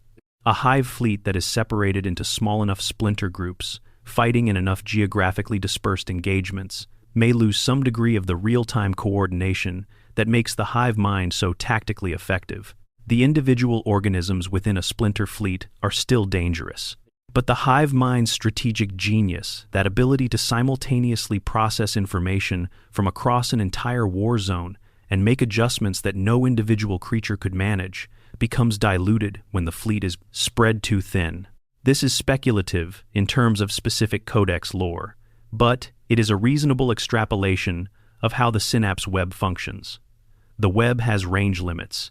Distance weakens the signal. A sufficiently small splinter group, fighting far enough from the main fleet's major synapse nodes, is operating on older instructions and with less responsive adaptation than the core of the fleet. Kripman understood this on some level when he diverted the Octarius tendril. The goal was not just to provide the tendril with a target, it was to separate a significant portion of the fleet from the main body's strategic coordination, putting it into an engagement complex enough that it could not simply disengage and return to the primary advance without significant cost. The hive mind is most dangerous when it operates as a unified whole. Anything that fragments it, that forces it to operate in disconnected pieces, with impaired communication between those pieces, introduces inefficiencies into the swarm's operation. Not enough to save a world, not enough to win a war, but enough, in specific circumstances, to create windows of opportunity that did not exist before. The weight of 600 years. What the wars have cost. The swarm. Let us look, in the final accounting, at what the tyrannic wars have actually cost the Great Devourer. Because there is something important in the losses, in the places where the swarm has been slowed or stopped or redirected, that speaks to the aggregate effect of 2.5 centuries of sustained resistance. Hive Fleet Behemoth was broken, not destroyed. Splinter fleets of Behemoth continued to trouble various sectors for standard decades after the main fleet's defeat at Macragge, but broken as a coherent force. The Ultramarines paid for this with catastrophic casualties, the loss of an entire company, and the permanent psychological weight of a chapter that had looked the Great Devourer in the eye and held barely. But the fleet itself lost more. The genetic diversity of Behemoth's bioform pool was significantly reduced in the aftermath of the Macragge campaign. Subsequent engagements with Behemoth splinters showed organisms that were less varied, less adaptive, less capable of the rapid innovation that full hive fleets demonstrate. Hive Fleet Kraken paid a different price. Its fragmentation strategy, which made it so difficult to defeat decisively, also meant that when it was eventually broken at Ikar IV, its splinters scattered across such a large volume of space that they lost the critical mass necessary for efficient biomass recovery. The splinters of Kraken are still out there, in the lore-scattered tendrils of the original fleet, slowly growing in isolated star systems on whatever biomass they can find, too small to mount serious invasions, but large enough to be a constant threat. But they are stuck. Without the resources of a full hive fleet behind them, they cannot grow fast enough to matter on a galactic scale. Leviathan, the greatest of the three, absorbed the loss of the Octarius tendril, survived the devastation of Baal, and continued. But even Leviathan is not the undifferentiated advancing tide. It was in 997 of the 41st millennium. The Fourth Tyrannic War has opened new fronts in the Segmentum Pacificus that had previously been untouched, but the force prosecuting those campaigns is drawn from reserves that the earlier campaigns had already drawn upon. Whether those reserves are truly infinite, whether the Tyranids outside the Milky Way have more ships and more organisms waiting to follow up on the advance guard, is the question that no Imperial strategist can answer without going blind from despair. What the Resistance has achieved is more modest than heroic accounts tend to suggest. It has not broken the swarm. It has not driven the Tyranids away or demonstrated to the hive mind that the Milky Way is not worth consuming. It has, at enormous cost, in lives and worlds and civilizations destroyed, bought time, and in buying that time, it has allowed the galaxy's defenders to learn things about the swarm that they did not know before.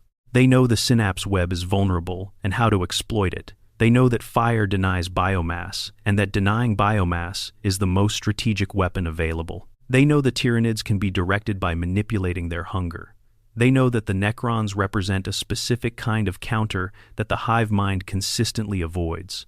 They know that sufficient chaos, introducing other large-scale conflicts into the swarm's path, can divert resources and attention in ways that pure military force cannot. None of this is enough. All of it together is still not enough to answer the fundamental question of what happens when the rest of the fleet arrives. If the rest of the fleet is as much larger than what is currently in the Milky Way as the lore implies it might be. But knowledge is the beginning of strategy, and strategy is the only thing that distinguishes a species that survives from one that simply becomes biomass. The eternal hunger and what it means.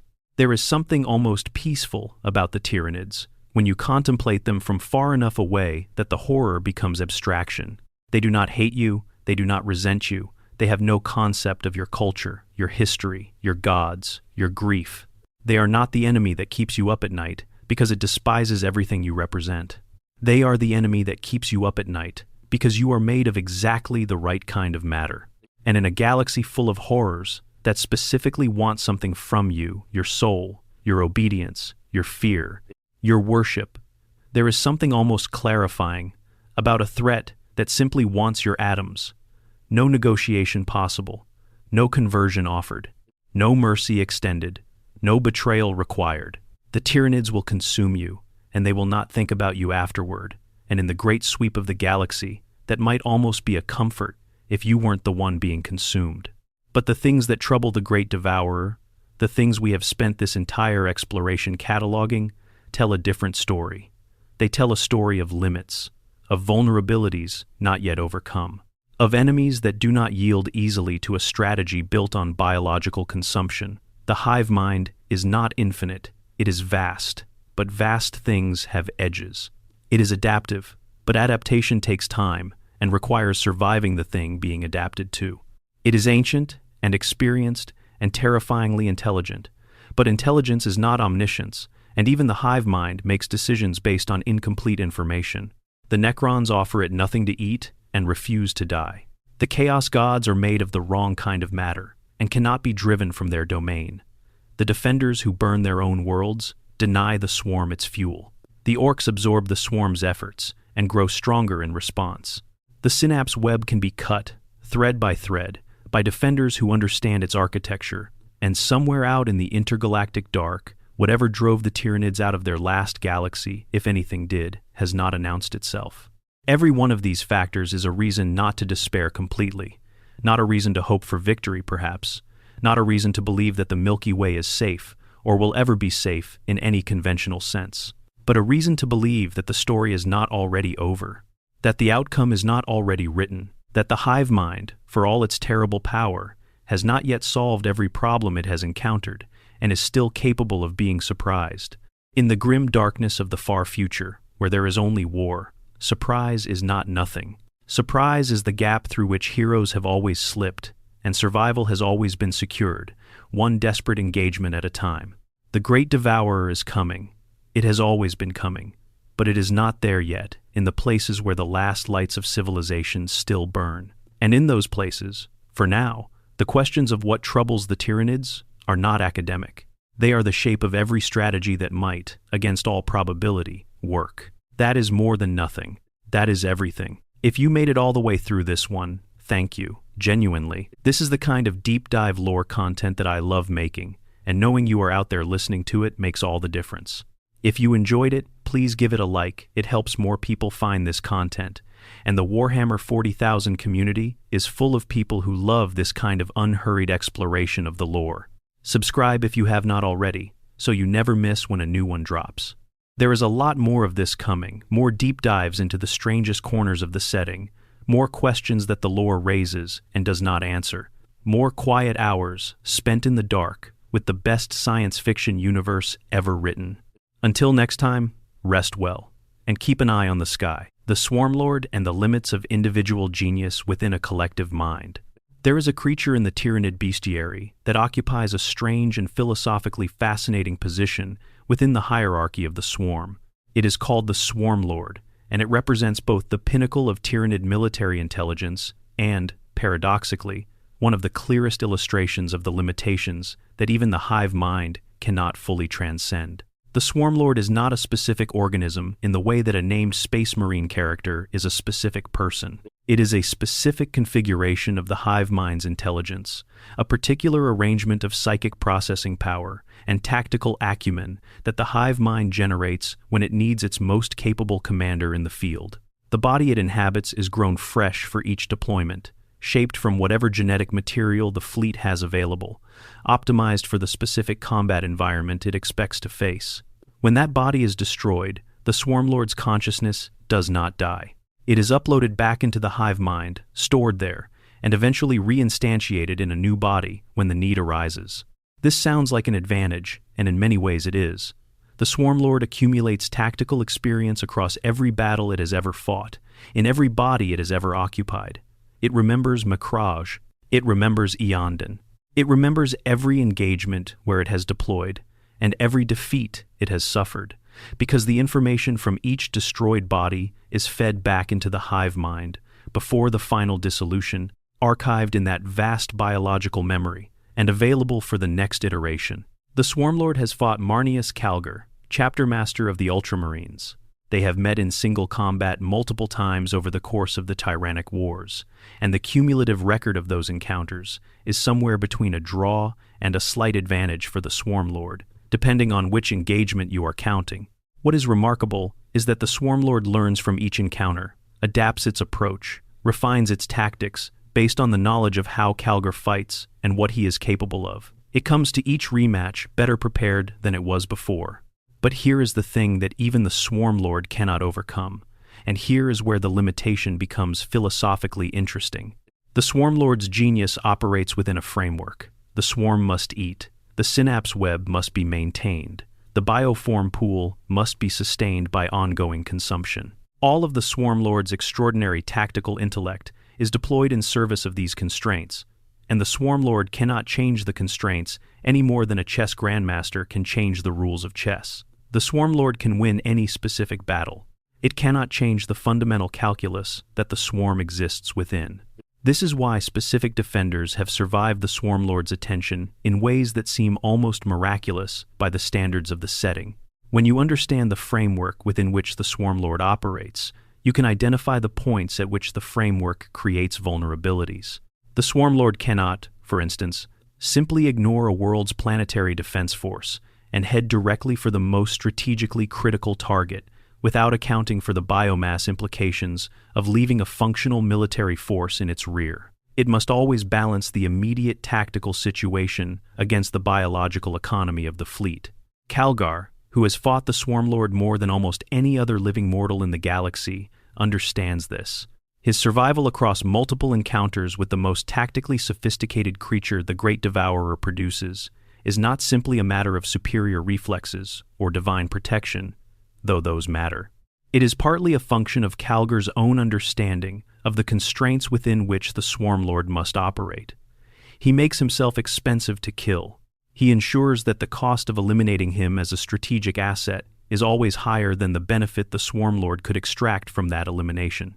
He forces the Swarm Lord to work within its constraints while operating outside his own. This is the most human of the anti-Tyranid strategies, not the scorched earth of Cryptmen, not the biological counterintuitiveness of the Necron matchup, not the cosmic scale of the chaos dynamic. Just one warrior who has spent decades studying an enemy and learning, at enormous personal cost, exactly what it can and cannot do, and choosing to fight within the space defined by what it cannot do. The Swarm Lord always comes back. That part is true. But the fact that it comes back means it lost the last encounter.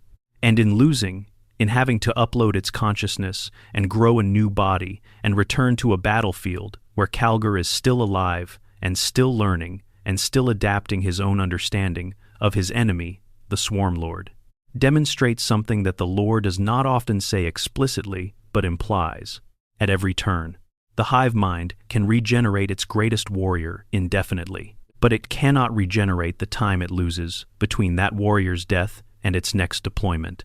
And, in a war where time is the resource that matters most, where every cycle of swarm, advance, and defender, resistance is a window in which one side or the other builds capability.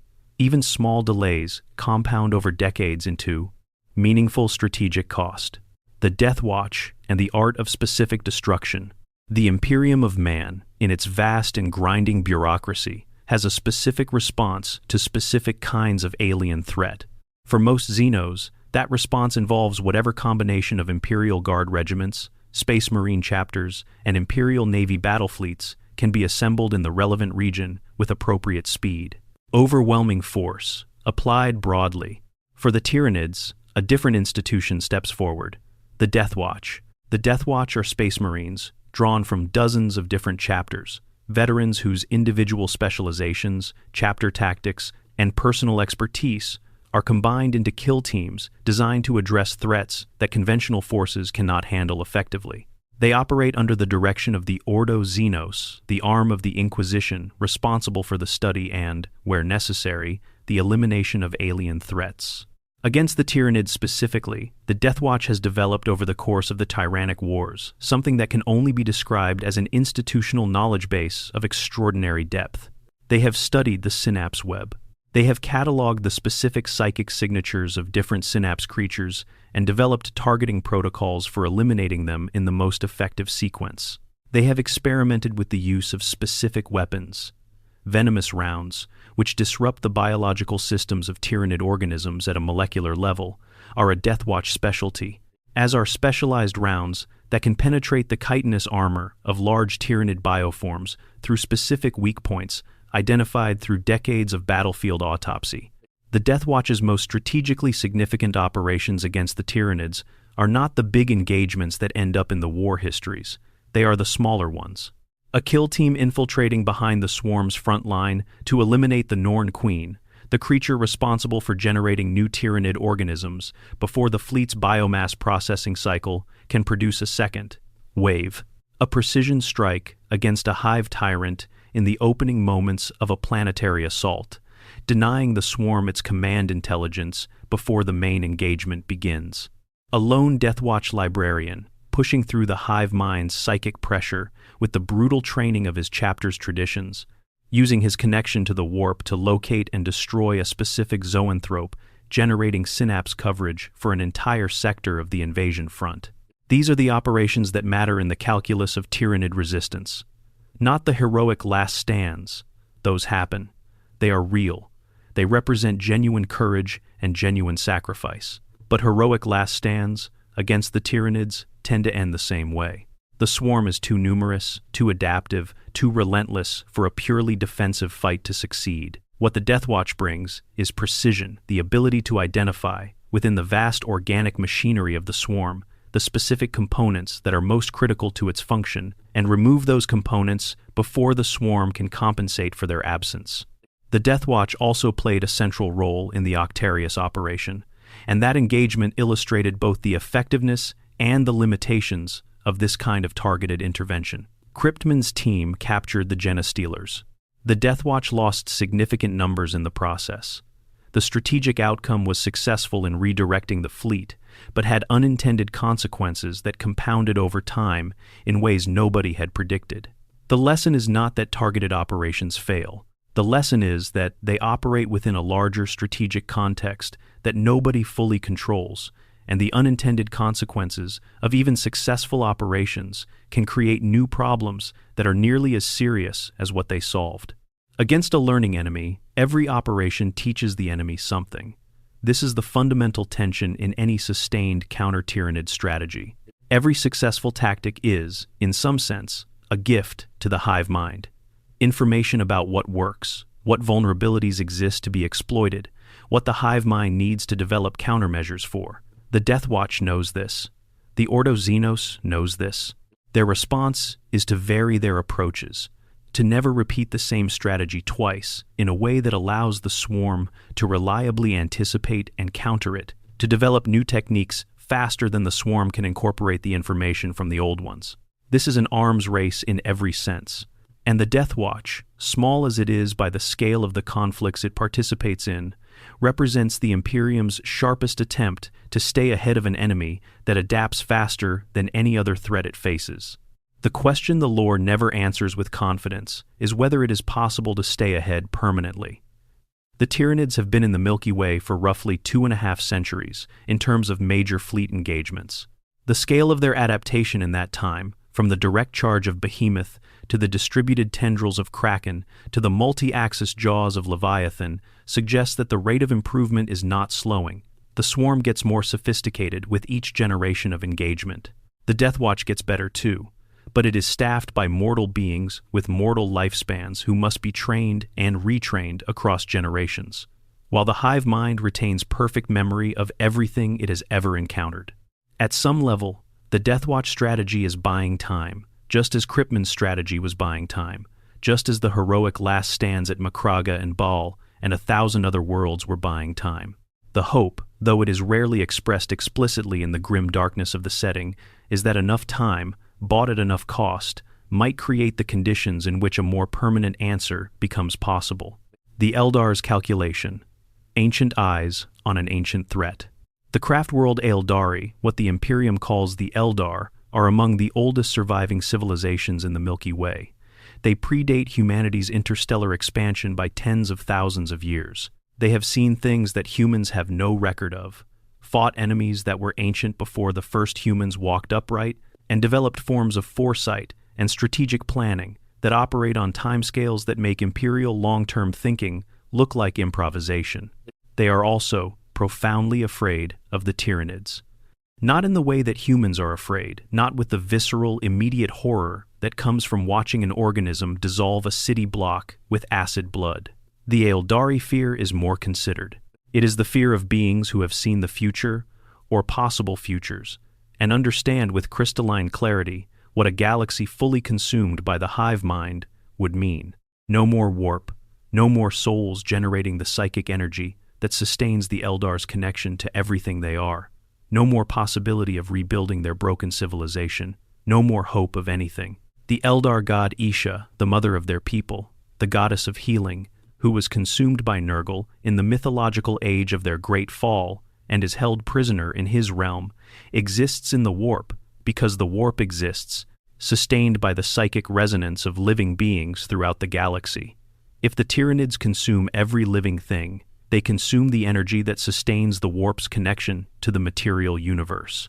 What happens to a goddess imprisoned in a psychic realm when the psychic realm loses its sustaining source of energy is a question the lore does not answer, but the Eldar have considered it. The craft world Iandan's experience with Hive Fleet Kraken should be understood not just as a military catastrophe, but as a civilizational, near-extinction event. Iandan was once one of the great craft worlds, a wandering world ship of extraordinary sophistication and beauty, carrying a population in the millions. After Kraken, it carried a fraction of that number in living survivors. The halls where millions had walked were quiet.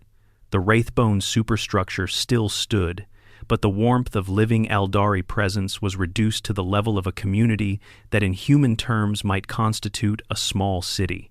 And still, Iandan fights. The decision made in the aftermath of Kraken to continue, to maintain the craft world as a military force, even at such reduced numbers, required the Eldari of Iandan to do something their culture regards as deeply uncomfortable, to continually awaken the spirit stones of their dead, to animate the Wraithbone constructs that house the consciousness of fallen warriors, to fight with a ghost army that outnumbers the living by a significant margin. Every battle Iandan fights now is fought substantially by the dead on behalf of the living, and the living have to maintain the rituals that make this possible, while simultaneously dealing with all the strategic and emotional complexity of being a civilization that is fundamentally running out of people. The Eldari Farseers look at the skeins of possible fate, the flowing threads of probability that their psychic gifts allow them to perceive and, in limited ways, influence, and they see in the Tyranid swarm something that resists their sight in an unusual way. The hive mind's shadow in the warp does not just suppress communication and disrupt psychers. It also interferes significantly with the Eldari ability to scry the future in regions where the swarm is present or approaching. Multiple farseers working in concert can push through the shadow to perceive some detail of the future, but the effort is enormous, and the resulting visions are less detailed and less reliable than normal. This means that the Aeldari's greatest strategic advantage, their foresight, their ability to position themselves at critical junctures in history and exercise influence at the exact moments when that influence will have the maximum cascading effect, is substantially degraded in the face of the Tyranid threat. They cannot see clearly where the swarm is going with the same precision they apply to other threats. They cannot predict the hive mind's movements the way they predict the movements of chaos, or the Imperium, or the Necrons. The Tyranids, in a sense, are partially blind spots in the Farseer's vision of the future. And a threat you cannot foresee is, to a species whose greatest strategic tool is foresight, particularly dangerous.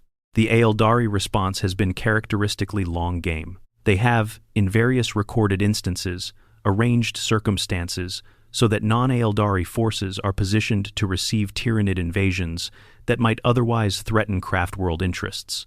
They have shared specific intelligence, always incomplete, always calibrated to serve Aeldari interests, alongside human or other allied ones about Tyranid movements. They have, on several recorded occasions, directly intervened in engagements that were going badly for defenders whose survival was calculated to be in the craft world's strategic interest. But they have also, when necessary, allowed populations and worlds to fall to the swarm rather than expose their own forces to unsustainable losses.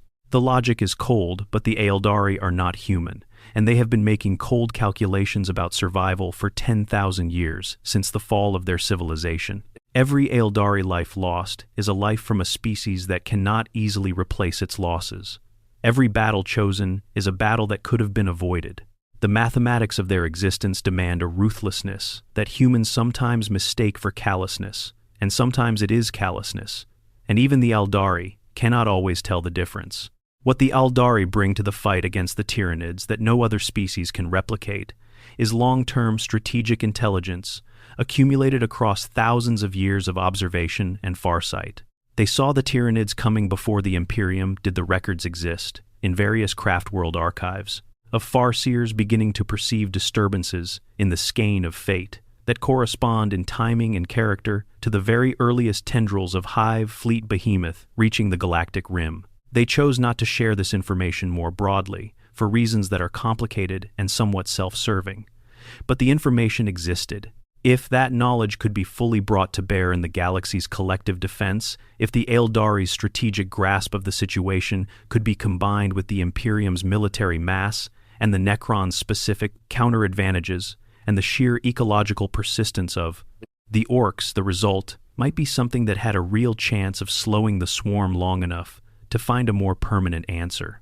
The Aeldari know this. The problem is that they have been cooperating with other species for 10,000 years, and it has never worked cleanly, because the other species' interests never align with Aeldari interests well enough for long enough. The hive mind, in a terrible irony, is the best possible argument for the kind of broad cooperation that would actually threaten it, and the galaxy's various civilizations are too divided and too suspicious of each other to fully act on that argument, even when they can see the logic of it clearly. The silence after the storm. What happens to splinter fleets? One of the quieter horrors in Tyranid lore is what happens to the parts of a hive fleet that survive after the main body is broken. The main narrative of each tyrannic war tends to reach a climax, Macrage, Ichar, the Fourth, Eondon, Baal, where the main fleet or a major tendril is decisively defeated, the swarm's advance halted or significantly reversed, and the immediate existential threat to a region of the galaxy is reduced. These moments are recorded as victories, commemorated. The warriors who fought in them are remembered, but the fleets are never fully destroyed. Splinter fleets, fragments of the broken hive fleet, disconnected from the main body, too small to mount significant planetary invasions, scatter into the galaxy like biological shrapnel after the main engagement ends. They are reduced in size, they are cut off from the strategic coordination of the full hive mind, but they are not dead. Splinter fleets of behemoth were still being encountered in various systems for decades after Macrage. Kraken's scattered tendrils represent some of the most persistent ongoing threats in the Eastern Fringe. still present in the lore centuries later, as hazards that emerging systems and newly recontacted worlds must account for. These splinter fleets are not capable of consuming worlds on the scale of the main fleet, but they are more than capable of devastating a colony, overwhelming a planetary garrison, wiping out an isolated settlement. And they grow. Slowly, but they grow.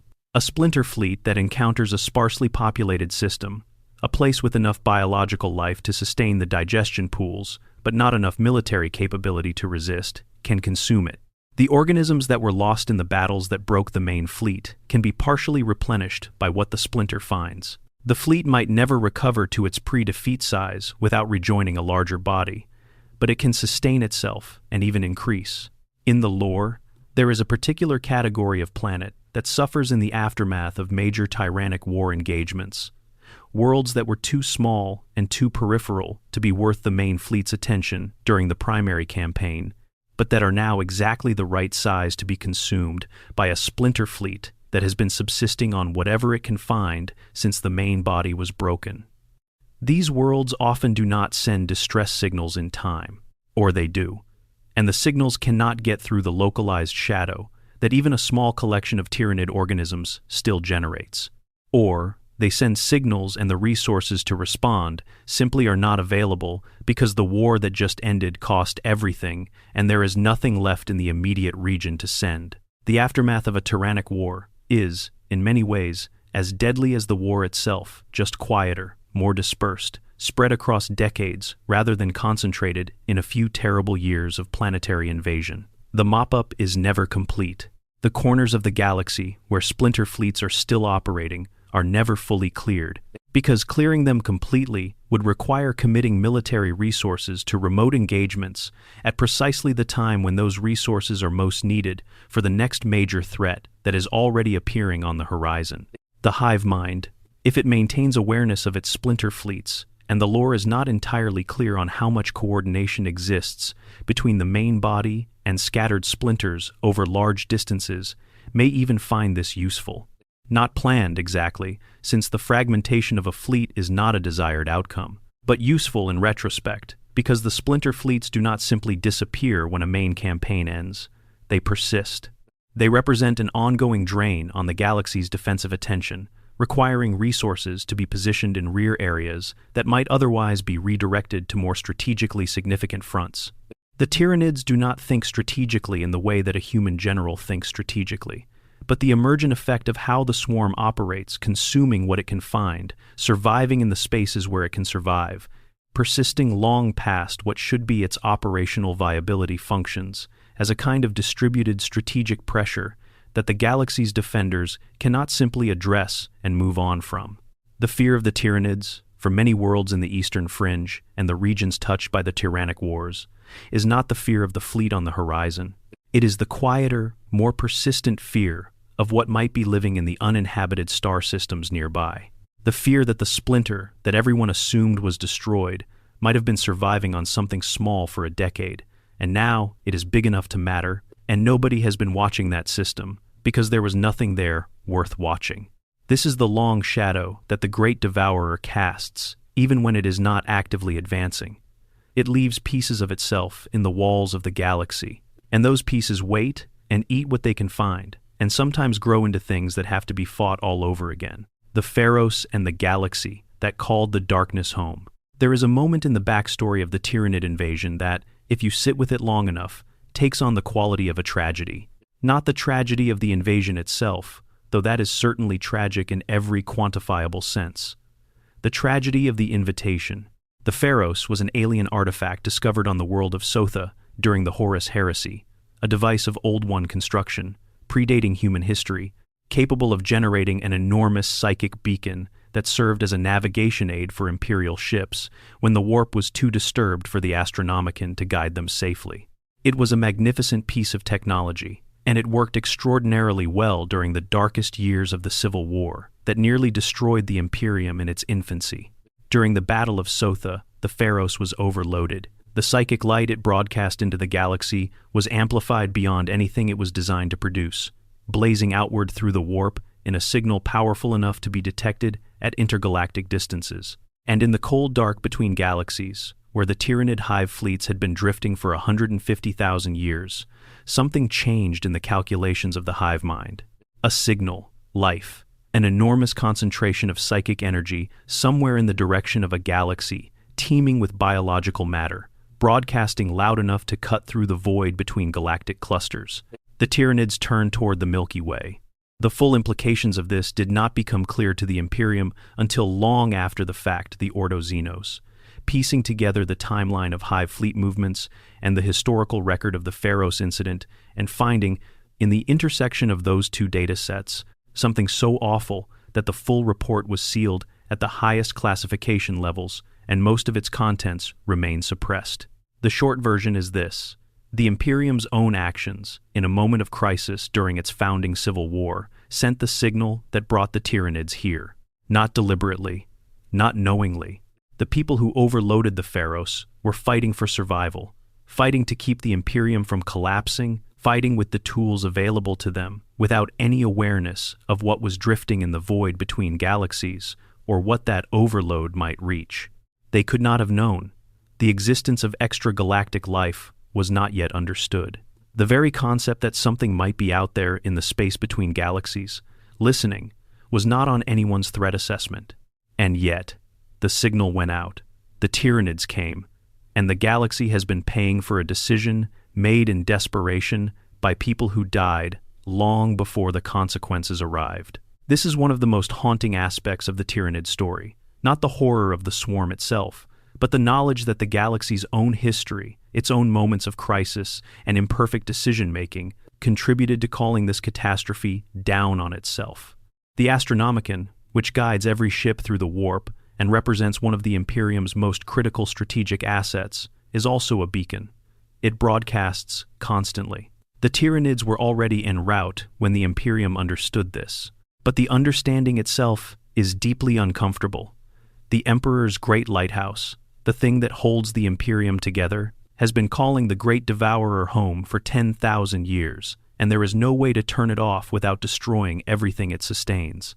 The hive mind follows the signal. The signal cannot be silenced. The relationship between these two facts is one of the most existential strategic problems in the setting, and there is no answer in the lore that addresses it satisfactorily. Every strategist, and every inquisitor, and every primarch who has looked at this problem arrives at the same conclusion. You cannot stop the signal. You can only deal with what the signal has called toward you. There is something almost like irony in the Tyranids' own relationship to what drew them here. The Astronomicon is generated by the Emperor, who is sustained on the Golden Throne by the psychic sacrifice of 1,000 psychers every day.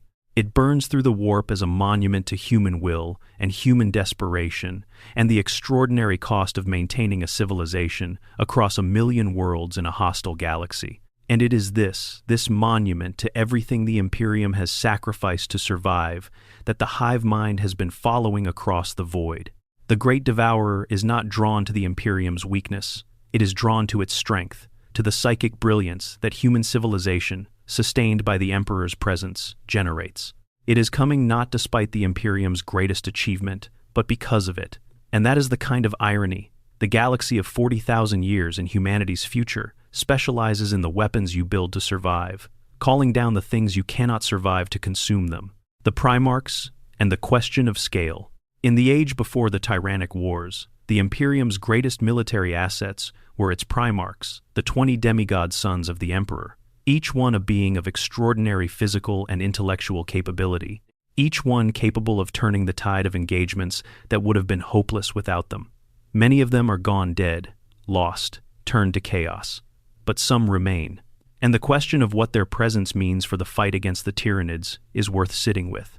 Robut Guilliman, Primarch of the Ultramarines, was returned to the galaxy in the 42nd millennium, healed by Eldar intervention from the wound that had kept him in stasis for 10,000 years. He is a being who can hold tactical analysis in his mind at a level of complexity that surpasses anything available to mortal commanders, who can assess a war across multiple theaters simultaneously and develop strategies that account for factors no human strategist could track. He is also the Lord Commander of the Imperium, the ranking military authority for the largest surviving human civilization in the galaxy. And even Guilliman, looking at the full scale of the Tyranid threat, does not express confidence that the swarm can be defeated. He expresses determination that the fight can be prosecuted more effectively. He expresses commitment to improving the Imperium's military and strategic posture. He does not say it will be enough. He does not, in the lore, describe the Tyranids as a problem that can be solved. He describes them as a threat that must be managed, slowed, and perhaps, if circumstances are very favorable and many things go right simultaneously, survived. This is one of the most significant pieces of implicit information in the modern 40,000 lore.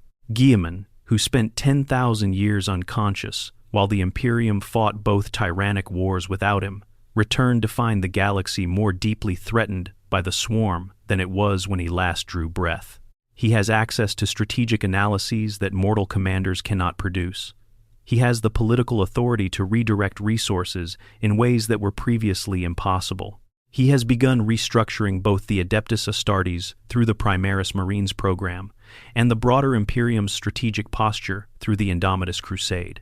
And his conclusion, implicit in everything he does and explicit in certain moments of dialogue in the novels, is that the Tyranids represent a long-term existential challenge that the current trajectory of the Imperium cannot address.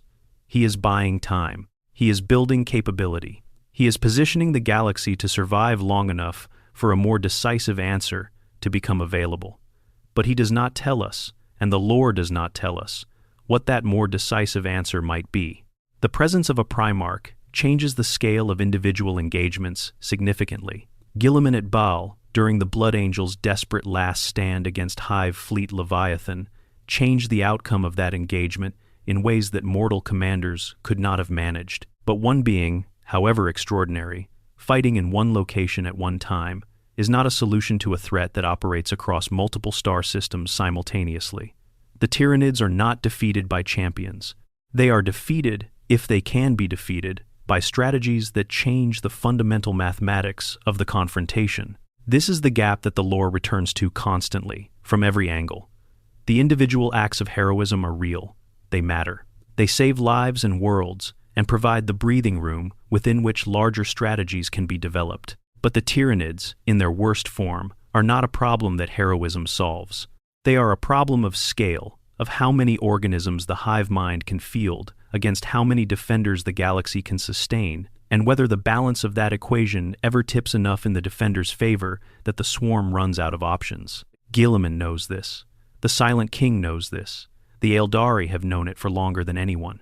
And the cumulative weight of that shared knowledge is perhaps the closest thing the galaxy has to a coalition against the Great Devourer, not a formal alliance, because the galaxy's various civilizations are too fractious and too burdened by their own histories for anything like that, but a distributed, overlapping acknowledgement that this particular threat requires everyone to do better than they have been doing. Whether that is enough is a question the lore leaves open. It has to leave it open, because the answer depends on choices that have not yet been made, in battles that have not yet been fought, by beings who may not yet have been born. The last thought, what it means to face something that does not fear you back. We have spent a long time in this exploration looking at what troubles the Tyranids, what slows them, what they avoid, what their structural vulnerabilities are, and how those vulnerabilities have been exploited at enormous cost by the various defenders of the galaxy. But I want to end by sitting with something that runs through all of it, something that makes the Tyranid threat uniquely disturbing in a setting already full of extraordinary horrors. Most of the threats in Warhammer 40,000 can be, at some level, communicated with. Not necessarily negotiated with the Chaos Gods, do not negotiate in any useful sense, and the more alien Necron lords operate on calculi that bear no resemblance to human values. But communicated with. The war against chaos is partly a war of ideology, of belief, of the contest between faith and corruption. The war against the Eldar is complicated by the fact that the Eldar are people, complicated, alien, often callous people, but people with histories and cultures and individual perspectives and the capacity for something approaching compassion. Even the orcs have a kind of culture, a kind of social structure, a kind of joy in their existence that makes them more than simply a force of nature. The Tyranids have none of this. There is no Tyranid you can talk to. There is no argument that moves the hive mind. There is no appeal to shared interest, because the only shared interest the hive mind has with any other species is the question of which comes first, the consuming or the being consumed. You cannot make peace with it. You cannot reach an accommodation. You cannot surrender to it and live in a condition of subjugation the way you might survive under an imperial conquest or even a Necron one. There is only being eaten or not being eaten, and the hive mind will keep trying until the second category empties into the first. This is what makes the Tyranids, for many people in the 40,000 setting, the most frightening faction, not their military capability, which is formidable, and not their adaptability, which is extraordinary, but this absence of a possibility that any intelligence could bridge. In the history of human conflict, the knowledge that your enemy is also a person, that they have lives and families and things they value that are not purely the destruction of you, has always been the seed of eventual resolution. Wars end. Enemies become neighbors. Centuries of hostility become centuries of coexistence. That possibility does not exist with the Tyranids. They will not stop. They cannot be convinced. They do not grow tired or bored or politically inconvenient. The hive mind is not subject to the internal pressures that eventually bring most wars to some kind of settlement. It has one goal, and it will pursue that goal until either it is somehow destroyed or the galaxy is empty. And yet, for all of this, for all of the ways in which the Great Devourer is the most absolute and implacable enemy the galaxy faces, it is not invulnerable. It is not infinite. The things we have explored in this video, the biological dependency, the synapse web, the denial of biomass, the Necron counter, the chaos complication, the strategic steering, the limits of its adaptive response, these are real. They are documented in the lore. They have been exploited, at cost, in real engagements that shape the direction of the tyrannic wars. The Tyranids may not be afraid in any way we can recognize, but they can be troubled. They can be slowed. They can be made to pay a price for every world they take. And in a galaxy where hope is a scarce commodity and victory is usually defined as surviving long enough to fight the next battle, that is not nothing. It is, in the grim darkness of the far future, what passing for hope looks like. Thank you so much for watching this all the way through. Genuinely, this kind of long-form exploration takes a lot of work, and knowing someone out there sat with it all the way to the end means more than I can say. If you enjoyed it, please hit subscribe and leave a comment letting me know where you are in the world and what time it is I read every single one. And there is something I love about imagining all of you out there in different places settling in for something like this. Like the video if it was worth your time. Share it if you know someone who would appreciate it. And come back soon, there is a lot more of this kind of thing on its way. Until next time, between battles, the long watch and what it costs to wait. There is a moment in the life of every world that lies in the path of a hive fleet. A moment that comes before the digestion pools arrive, before the sky turns dark with the silhouettes of bioships, before the first hormagaunts spill over the perimeter, and the flesh borers begin their work. It is the moment the shadow falls. Not the physical shadow of the fleet itself, but the psychic one. The moment when astropaths begin screaming, when seers go blind. When the communication networks fall silent, and the planetary governor sends a message that receives no response, and sends another, and finally understands that there will be no response. That moment is its own kind of horror, separate from everything that comes after. But there is another kind of waiting that the lore does not discuss as often. The waiting that happens on worlds that are not directly in the path of a hive fleet. Worlds that are close enough to the front to hear reports, to receive refugees, to process the data coming in from system after system going dark. Worlds where the commanders and the governors and the ordinary people look at the maps and do the mathematics and arrive at a probability distribution that tells them they are probably not next, but does not, absolutely cannot, tell them they are safe. This is the psychological reality of the Tyranid threat for the vast majority of the Imperium's worlds. Not immediate invasion, but the knowledge that invasion is happening somewhere, that the swarm is growing, that the people and worlds being consumed now are consuming time that is simultaneously being bought for the worlds not yet consumed. The Tyranids' advance is a clock ticking in every system between here and there, and nobody can agree on how much time is on the clock. The Imperium's response to this uncertainty is partly institutional and partly something more primal. The Departamento Munitorum produces assessments and contingency plans. The Adeptus Mechanicus maintains observation posts in regions of suspected Tyranid activity, monitoring for the specific energy signatures and biological mass shadows that a hive fleet in transit produces. The Ordo Xenos maintains its Deathwatch kill teams, ready to deploy on short notice to systems where Genestealer cult activity has been detected, because the detection of a Genestealer cult is, in the Tyranid threat cycle, the earliest warning that an advanced force has already arrived in a system, potentially decades before the main fleet. But the ordinary person on an ordinary world in the Ultima Segmentum or the Eastern Fringe does not have access to strategic assessments. They have rumor. They have stories from refugees. They have the testimony of soldiers who fought in engagements that they mostly survived because they ran faster than what was chasing them. They have the knowledge, imperfect and terrifying, that there is something out there consuming everything it touches and moving steadily in a direction that, from certain angles, looks very much like home. This is a fear the Tyranids inflict without even trying. The shadow in the warp does its work of psychological disruption in the immediate vicinity of the fleet, breaking psychers and silencing communication. But the knowledge of the Tyranids, the stories, the data, the centuries of recorded engagement that the Imperium possesses and mostly suppresses, casts its own long shadow. Every system in reach of that knowledge lives with a background awareness of vulnerability that has no reliable endpoint. You cannot negotiate a treaty that takes you off the menu. You cannot build a fortification that the hive mind will assess as not worth attacking. You cannot develop technology that definitively solves the problem, because the problem adapts to every technology that threatens it. All you can do is be harder to consume than the world next to you, which is not a strategy so much as a hope. The Tyranids do not need to project fear deliberately. The hive mind does not engage in psychological warfare in the way that Chaos does, or the way that certain more sophisticated human and Eldar commanders do. It simply consumes, and the knowledge of its consuming spreads, and that knowledge does the psychological work that no deliberate campaign could accomplish more efficiently. This is, in its own strange way, another thing the Swarm does not worry about. It does not need to breed terror. Terror is a byproduct of its operation. It does not need to send heralds or make examples or cultivate a reputation. Its reputation builds itself, world by world, in the silences where communication used to be. The Great Devourer does not fear the darkness that follows in its wake.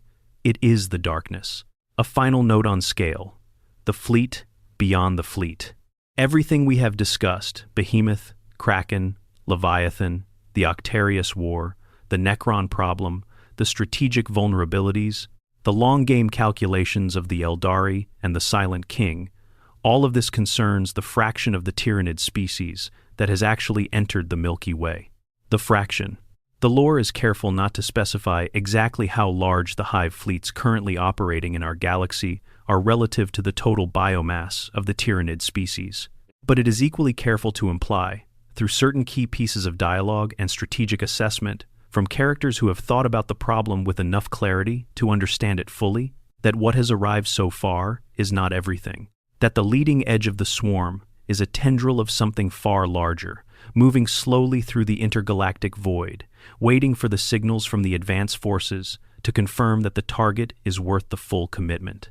If the Milky Way's defenders can destroy the advance forces entirely, can break every hive fleet that has entered the galaxy, clean up every splinter fleet, eliminate every Genestealer cult, and somehow communicate across the intergalactic void that this galaxy has been made too expensive to consume, then perhaps the main body stays away. Perhaps the cost-benefit calculation of the hive mind, applied to a galaxy that has demonstrated the ability to destroy its advance forces repeatedly, eventually produces an assessment that redirects the swarm elsewhere.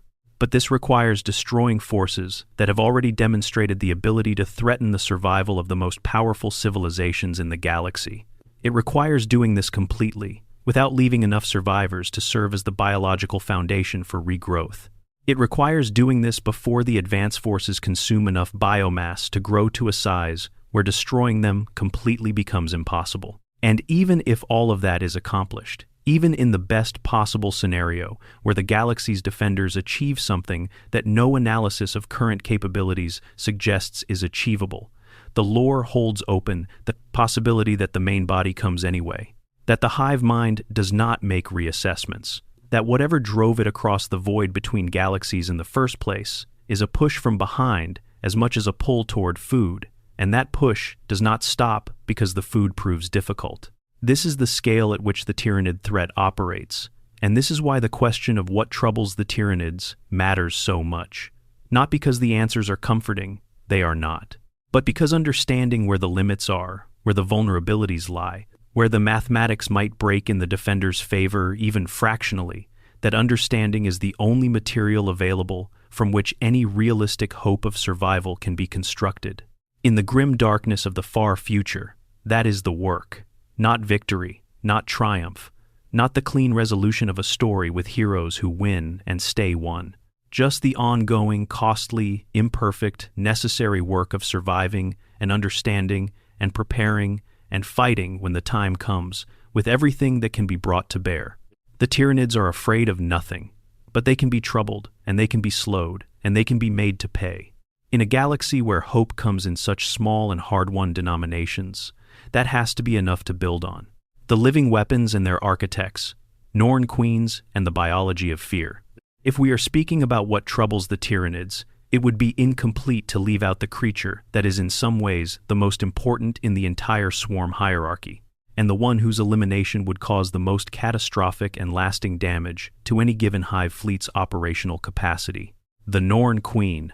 These are not battlefield creatures. You will not find a Norn Queen advancing through the smoke of a burning city or dropping from a spore pod into the middle of an enemy line.